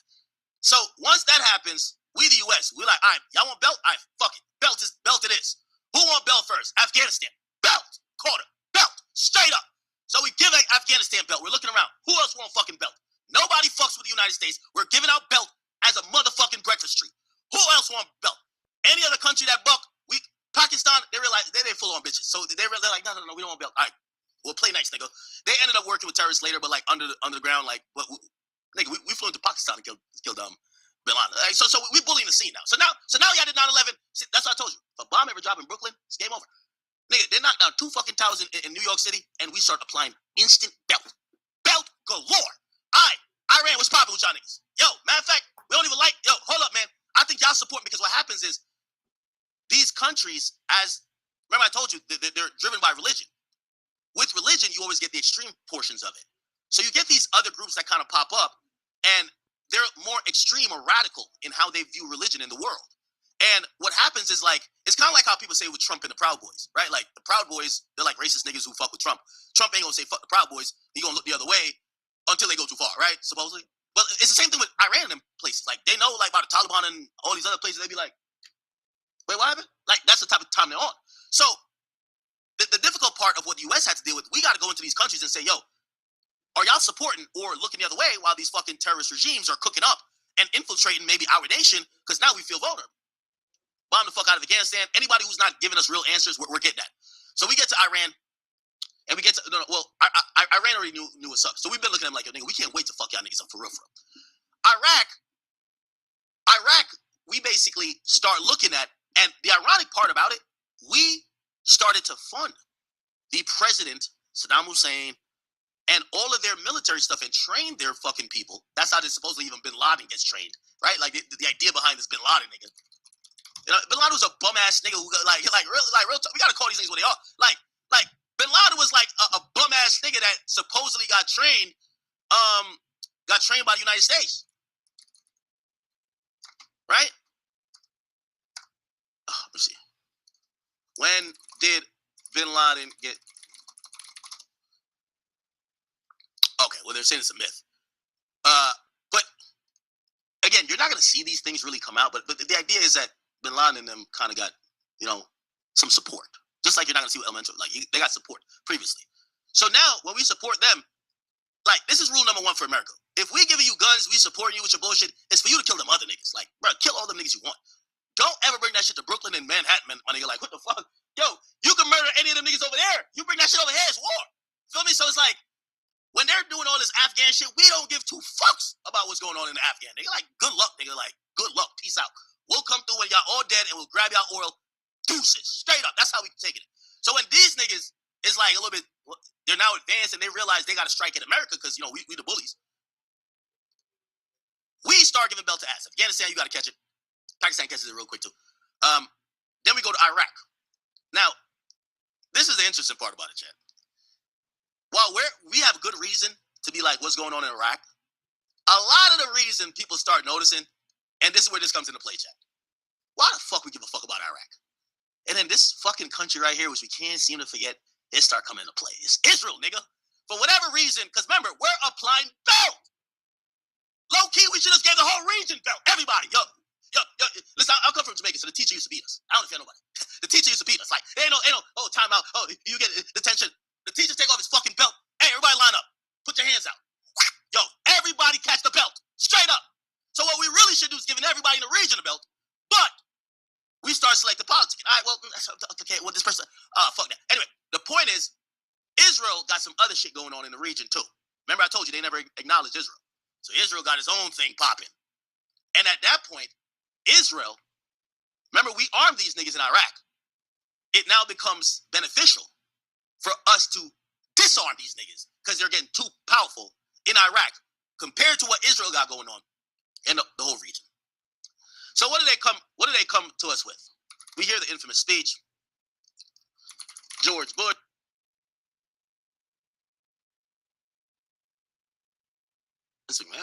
Fire preemptive action. Okay, so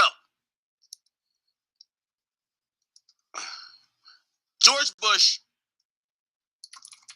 announces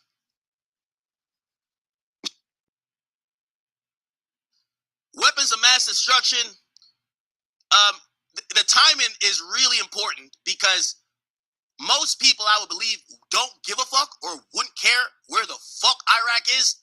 Nigga, this shit ain't Turks. Nigga, this shit ain't Dominican Republic. Nigga, this ain't Thailand where niggas go get their lady boys. This shit ain't Jamaica. This shit ain't Mexico. This ain't that. What the fuck is in Iraq? You don't give a fuck about Iraq. So it's important that 2 years after the attacks on 9/11, that we then call we are doing a war on terrorism, it looks like we're seeking out where terrorists are. Except the terrorist niggas are a bunch of towel-head bums. They can't do shit. Let's keep it a beam, man. Bunch of bum-ass niggas, man. We killed every single one of them, man. Niggas on t-shirts. Let's keep it 100. So now we start saying the terrorists are state-sponsored. They're state-sponsored, which means we get to make the governments of these countries that the terrorists might be in our ops. Oh, yeah. Oh, yeah. So now, not only we say that, we start coming up with more theory. Well, yeah, I know they flew planes into the building. That's crazy. We need to look out for Iraq. They won't fly planes. They're going to get nuclear weapons. At that time, it's called weapons of mass destruction. Chat, I hate to tell y'all this, but we should go through it. If you don't know, I'm a biomathematics. I have a degree in biomathematics from Rutgers University.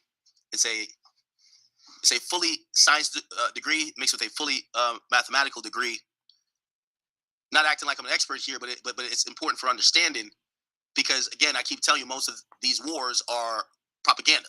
Like, so when you say certain things, when you say weapons of mass destruction, nigga, I always thought it was like the ray gun from Call of Duty. I'm like, these niggas got a ray gun? How does this get a ray gun? We're thinking it's some other shit, some cartoon shit. It's nuclear warheads. It's nuclear bombs. Okay?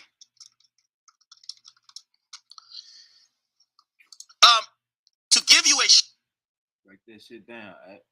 short history and a lesson here that you guys can understand quickly. The reason why nukes are so not only prolific, but it's constantly the conversation. The United States dropped 2 nuclear bombs that historically changed the course of history. After Pearl Harbor, we dropped a nuclear bomb in Hiroshima. Now, the term atomic bomb is the same as the nuclear bomb. Okay? It's the same process in theory. I'm going to explain it to you simply. Not only did it kill about a million people, the thing with a nuclear bomb compared to other bombs is that the after effects and the radiation caused by the bomb makes the place the bomb dropped and a huge radius unlivable to human life. If babies are conceived, people are born, or people keep living in that region, they will have severe faculty defects, okay?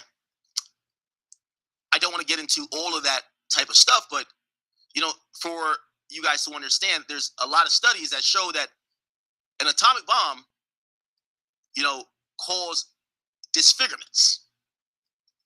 A bomb was dropped on Hiroshima and also on Nagasaki, okay? The reason for these, it was prompted supposedly because of Pearl Harbor. Remember I told you they dropped a bomb in Brooklyn? This world gonna look different. It's cool, yo.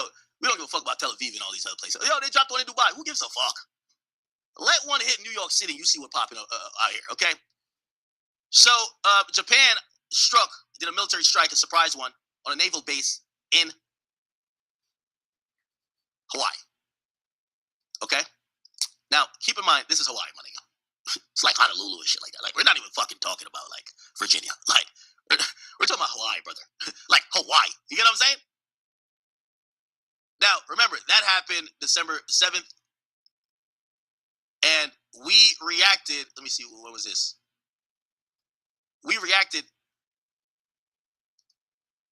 Well, let me not get too humble on the dates. Years later, on August 1945, nuclear bombs are a thing. They haven't been used really prolifically in modern war. Many missiles and many, warheads are not nuclear for a particular reason.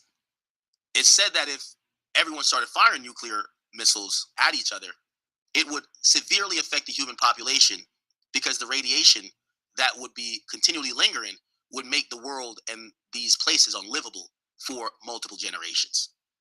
Okay? All right. Give me 1 second. Wait, did I fuck this up? Okay, no, I didn't. Okay.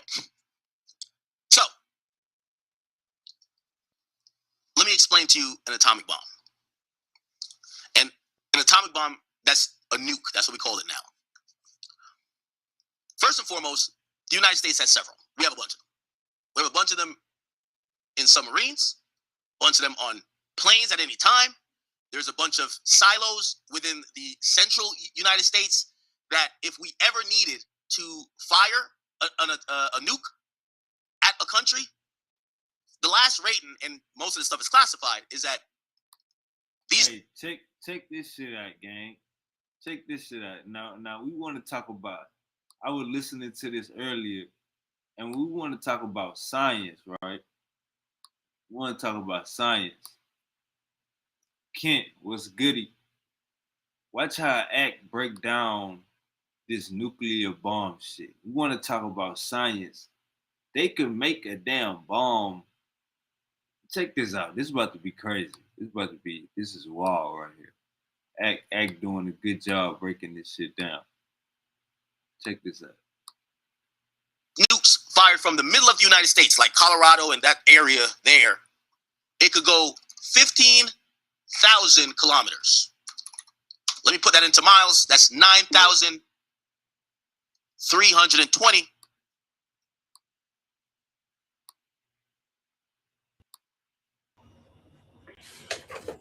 On Flash, what's goody?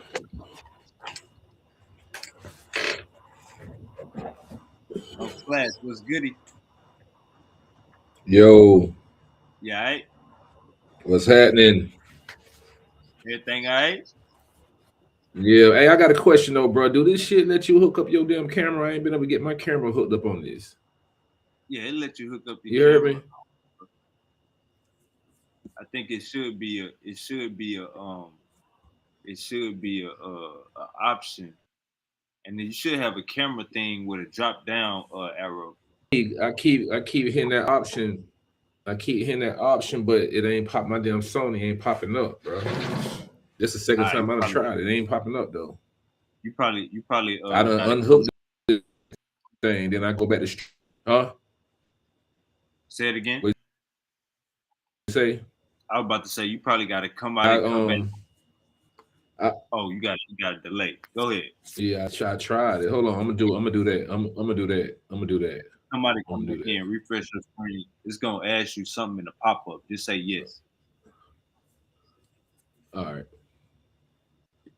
All right. So check out how many miles we could send a damn nuke. Check this out, gang. This different right here.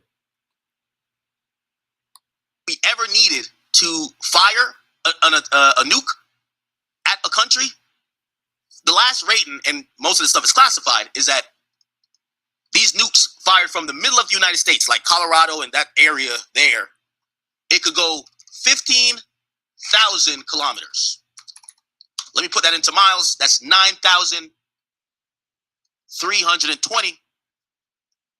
There's supposedly only 20% of the world that we can't fire a nuke from right now in the United States and get to. We could get to pretty much anywhere. Hey, now this might, you there, Uncle Flash? Oh, you got to come out and come back in. Hey, this might sound crazy, gang, but you know what I'm saying? We act just giving you the real. We might sound like some bullies, but hey, man, that's what this history. Okay? Sorry. fire a nuke from the middle of the United States. By the way, why is it in the middle? Because if any country, we treat the United States, if we go back to our map, we treat the United States, where our nukes are, is in this region. So, like, basically, you know, nigga can't just pop up at the beach in North Carolina and get to our nukes. You know what I mean? You gotta really invade us, which is kind of almost impossible to invade the United States based on, you know, just so many obstacles. But where are U.S. ground nuclear weapons located? They'll tell you it's located at these. Can you just tell me the states? What states have nuclear weapons? Okay, see, Montana, North Dakota, Wyoming, Washington, and Georgia. So right here, bang, Montana, Wyoming, right here. So I told you, like right here, we don't keep it on the coast, but right here. But they could fire a nuke from right here, 15,000 kilometers, 9,000 miles. If you don't know, from I'm just giving you a little bit of info. From New York to California is about 3,000 miles. So we could fire a fucking nuke from the United States to 3 United States away. So we fire one from here, we could get to Italy, Romania. We could even fire one and get to Iraq. We don't give a fuck, right? Now, obviously, the way how it works in the world, we're Don Dada. We could have the nukes, you can't. Real nigga shit, right? Real nigga shit. Yo, we could have the nukes, you can't. No. Fuck no. Now, let me tell you this. The reason why we fucking dick slap so many of these countries around is because they don't have nukes. They don't even got nothing to threaten us with. Like, at the end of the day, we could threaten them. They can't threaten us. They don't got no nukes. We got them. We got them. You'll notice we'll invade every country. I'll tell you who we won't invade. I'll tell you who we won't invade. Wait, where they at? Fuck. I'll tell you who we won't invade. Like, we'll just Twitter beef with them. But yeah. Am I tripping? Hold up. I'm gonna tell you who we won't invade. And by the way, other people have nukes too. But the people we bitch around don't got nukes. We can't bitch around nobody that got nukes. Like, because they're gonna be like, nigga, you try to do this bullshit one more time. Nigga. North Korea, man. This is it right here, man. North Korea, we've been talking crazy to them. They've been talking crazy to us. We ain't been there once, nigga. Yo, we've been like, yo, we'll fuck you up. They be like, yo, we got a red button. Trump be like, yo, we got a bigger button. We ain't going over there at all, nigga. Straight up. North Korea, they got bombs. They got nukes. We've tried to tell them, hey, disarm. Get rid of your nukes. They said, fuck you, no. You know what we do? All right, we're not doing business with you. And nobody we're cool with, don't do business with them either. They got the red button. Only us. We're the only ones supposed to have it. Okay? So, anybody with nuclear capability, which is Russia, China, North Korea, you realize we half tough with them. We half tough. We ain't full tough. We half tough. Like half tough. Because you know what? At some point when a nigga say, nigga, fuck you. Nigga, fuck you. Nigga, suck my dick. Nigga, suck my dick. Nigga, fuck your mother. Nigga, fuck your mother. All right, I'm about to bomb your shit. Nigga, I'm about to bomb your shit. All right, I'm sending a nuke. Nigga, I'm sending one to... Oh, my bad. I wasn't familiar with your game. My bad. So really, when niggas don't got nukes, nigga, y'all pussy. We just gonna make sure you never get nukes. That's the point. We just make sure you never get nukes. So we are bullies. Like, our thing is, we can't let nobody get nukes but us. Nigga, look at this. How many nuclear weapons does the U.S. have? Nigga, we have 5,000 nuclear warheads, nigga. We over here stressing that somebody gets one. Chat, we got 5,000. We don't want them pussy niggas to get one. Just think about it. We got 5,000. Y'all hear this? This why we bullies. This why we bullies right here. We got 5,000 nukes. We got 5,000 nukes. We don't want nobody to get one.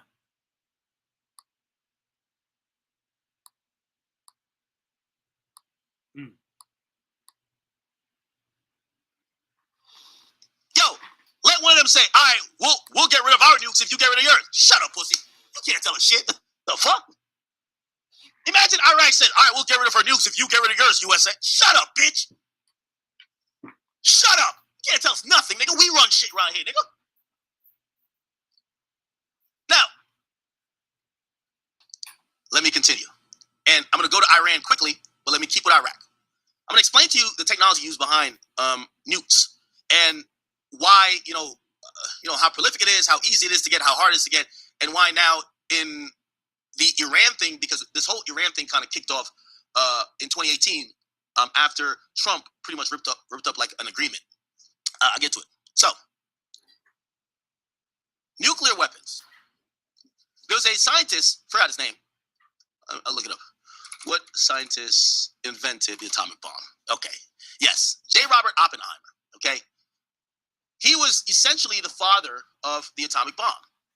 I don't want to get too scientific here with you guys, but again, I'm a science major, but I'm going to try to make it very understandable to you.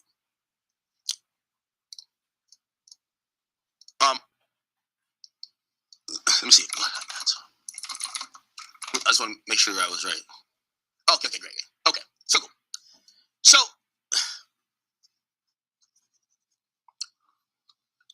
to quickly explain this phenomenon, which, by the way, is kind of ironic how modern scientific advancement comes during times of war. When the countries were in a arms race and they were trying to find the best weapons, of course, you were having people saying, well, we could have chemical weapons, we could do this. Someone came up with an atomic bomb. I'm going to explain it to you. But first, because I am a science guy, I got to bring up something you may have not seen since school, which is the periodic table. Now, the periodic table, okay?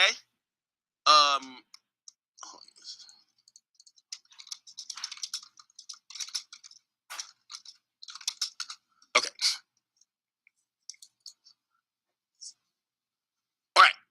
So this is a periodic table. Again, y'all may have not seen this for a while. I'm going to explain to you so many things in one. Don't worry. I'm not going to make it too complicated. This is a periodic table. You guys don't have to care much about it, but the very concept is these are pure atoms, right? An atom is basically, as it would be depicted, it's not really that, like a circle of, the very essence of everything, gas, matter, liquid, anything, and solids, whatever.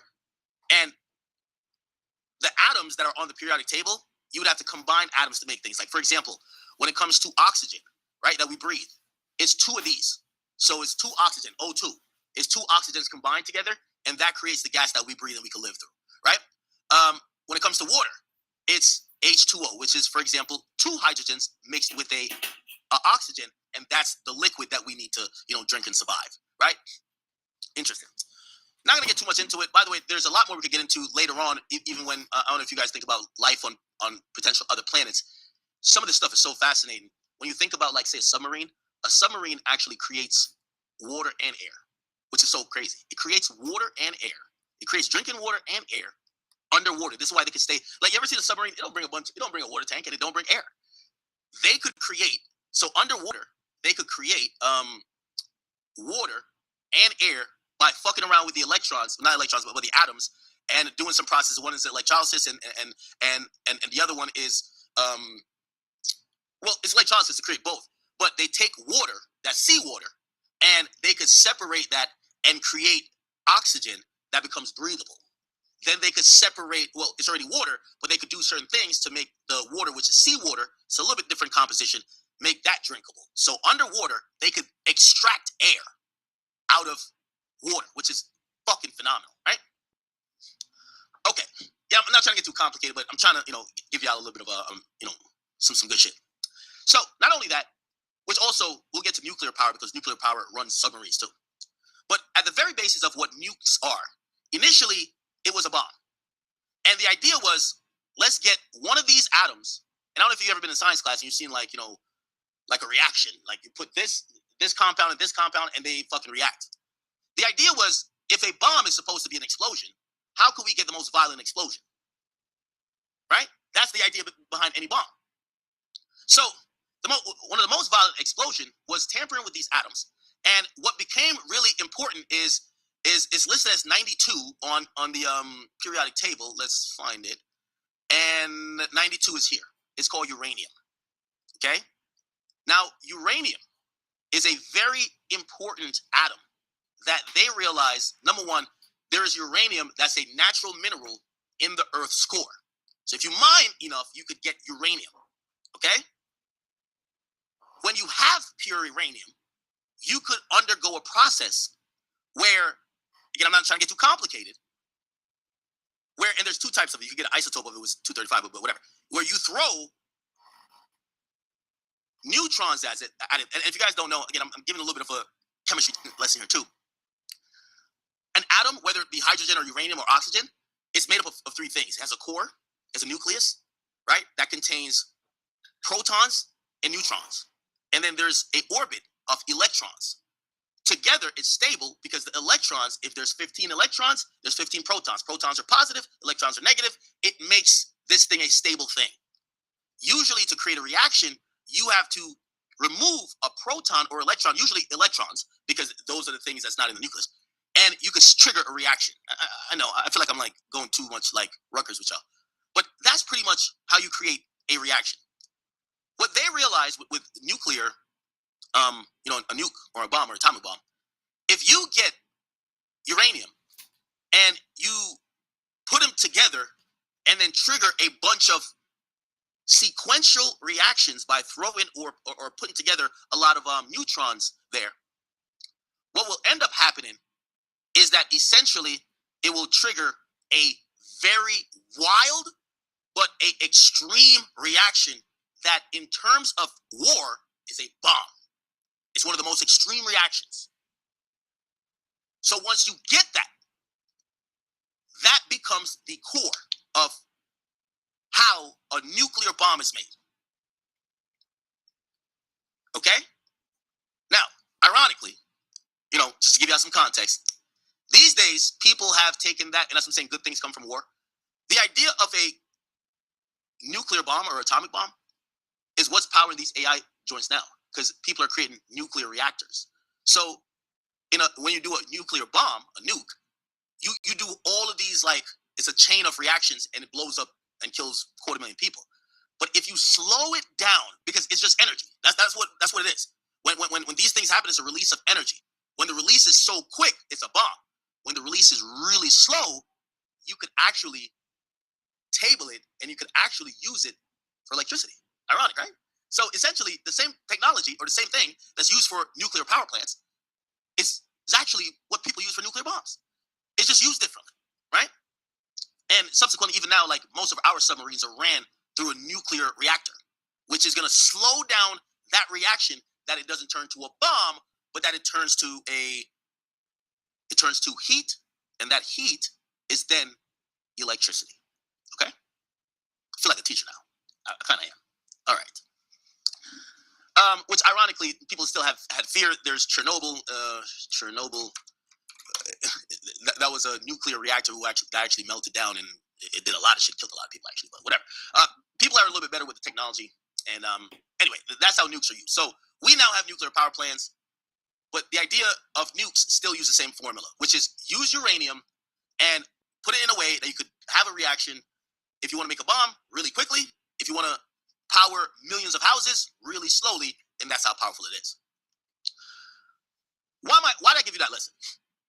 Because for me to give you that lesson, it's for me to try to help you understand and explain. Hey, that was a good lesson, huh? That shit made sense. That was a good lesson. What y'all think? We kept it, that shit, we kept it to where we can understand it. You know what I'm saying? Act, you're doing a pretty good job right here. I'm liking this, my boy. I'm liking this, Act. All right. Let me see. We're gonna keep the party going. Party people in the house. We're gonna keep the party going. Let me fix one thing.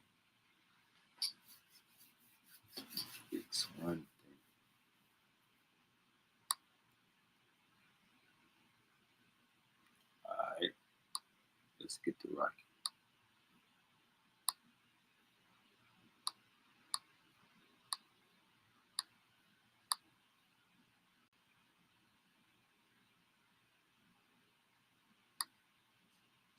A little bit away from the propaganda that the government is giving us. Even back then in 2003. And yes, I was just like you, where I'm like, well, they said weapons of mass destruction. But if you understand that for you to get a nuke, you need this actual rare mineral, right? right? You need uranium, and you need it to be pure, very pure. Actually, the purity factor is 90%. It's not easy to get. It has to be mined for whatever. Like, there's a lot of moving parts, and it's just not the uranium. There's a whole thing for a nuclear bomb. Why am I saying that? I'm saying that because it kind of seems unreasonable, or it doesn't seem feasible that if we know how this bomb is created, why would we think niggas got it that don't have the parts to make it?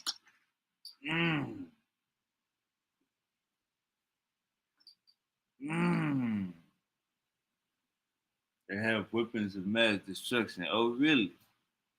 Who don't? You get what I'm saying? Iraq didn't really have the parts to make it. Were they looking into it? Yes. They didn't got the parts. It's like saying a nigga got a car, but he don't got the wheels and he don't got no engine. What does he have? That becomes the problem here. So that's where we get some propaganda shit. So maybe that's one of the reasons you're putting out, but in reality, some of the reason is Israel, some of the reason is controlling that area, some of the reason is regime change. At that point, Saddam, who we may have helped during the Iran situation, we want him out of there. So we just came up with a motherfucking reason. So that's what happened in 2003 with Iraq. Iran has been suffering for decades because we put sanctions on them. Remember, we're no longer friends. We put sanctions on them. We try to be friends with Iraq, but then we see something else is up, and then we have to put our foot on their neck too. So Iran, what's going on in Iran? And by the way, I'm going to get back to the periodic table. It still matters. I ain't just saying for no reason. So Iran, this motherfucker over here.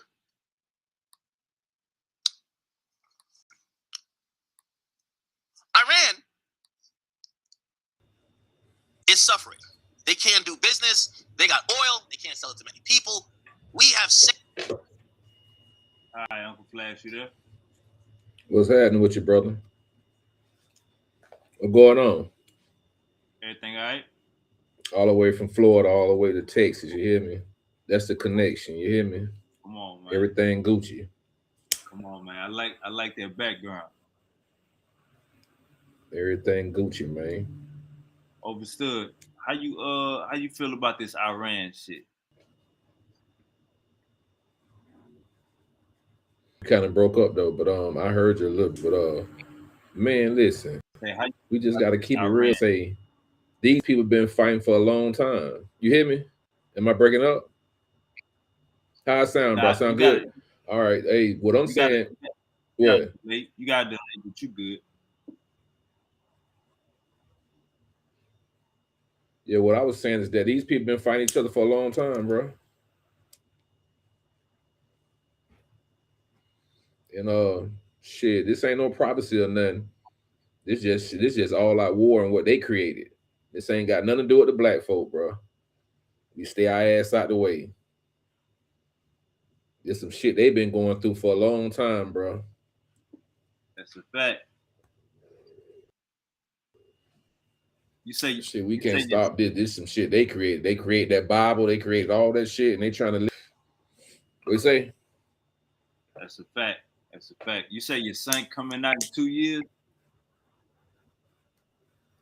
Yeah, in 2 years. Yeah. He had Old Dominion. He had Old Dominion right now. Okay. What position, man? Middle linebacker. 6'3", 225, 230. Hey, y'all be on the lookout. Old Dominion, middle linebacker. Y'all be on the lookout. Old Dominion, middle linebacker. Y'all be on the lookout. Jaquay McFadden. Shout out to the homie, man. Stay focused. You know what I'm saying? Hey, man, sky's the limit. You know what I'm saying? They handing out them checks. Sky's the limit. You know what I'm saying? Make your family proud. You know what I'm saying? You reset the market on generations to come for your family. You know what I'm saying? We take that as an avenue. You feel me? Hey, man, my motherfucking city, my city known to put NFL players out though. We got one that you know about. His name's CJ Gardner. He from my city. Overstood. We got another one that played for Kansas City.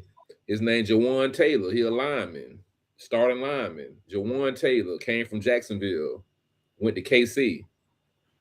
We got another one played for Tampa Bay named Jamel Dean.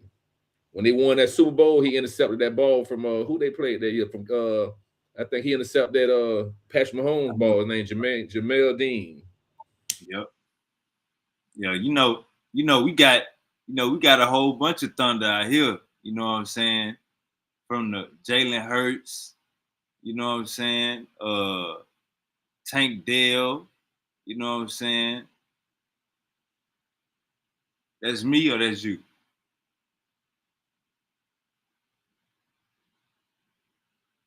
You there, Uncle Flash?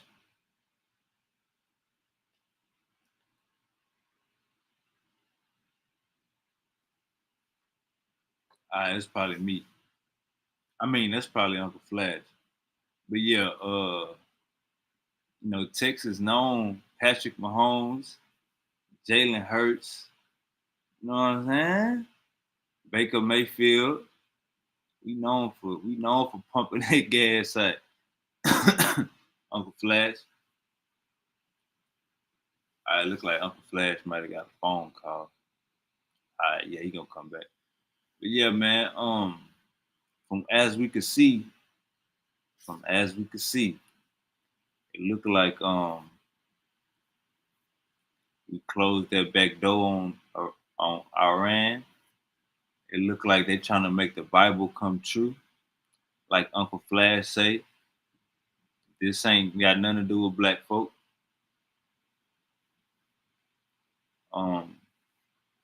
My boy Ack was real.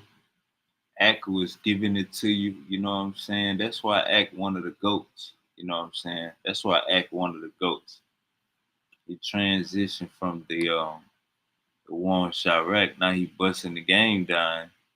You know what I'm saying? He didn't expanded his vocabulary, you know what I'm saying? And he did a good breakdown on Mexico and El Mayo and El Mencho. He did a good breakdown, El Chapo. He did a good breakdown on when El Mencho died and how it all factored in. And just now he did a good breakdown on Iran.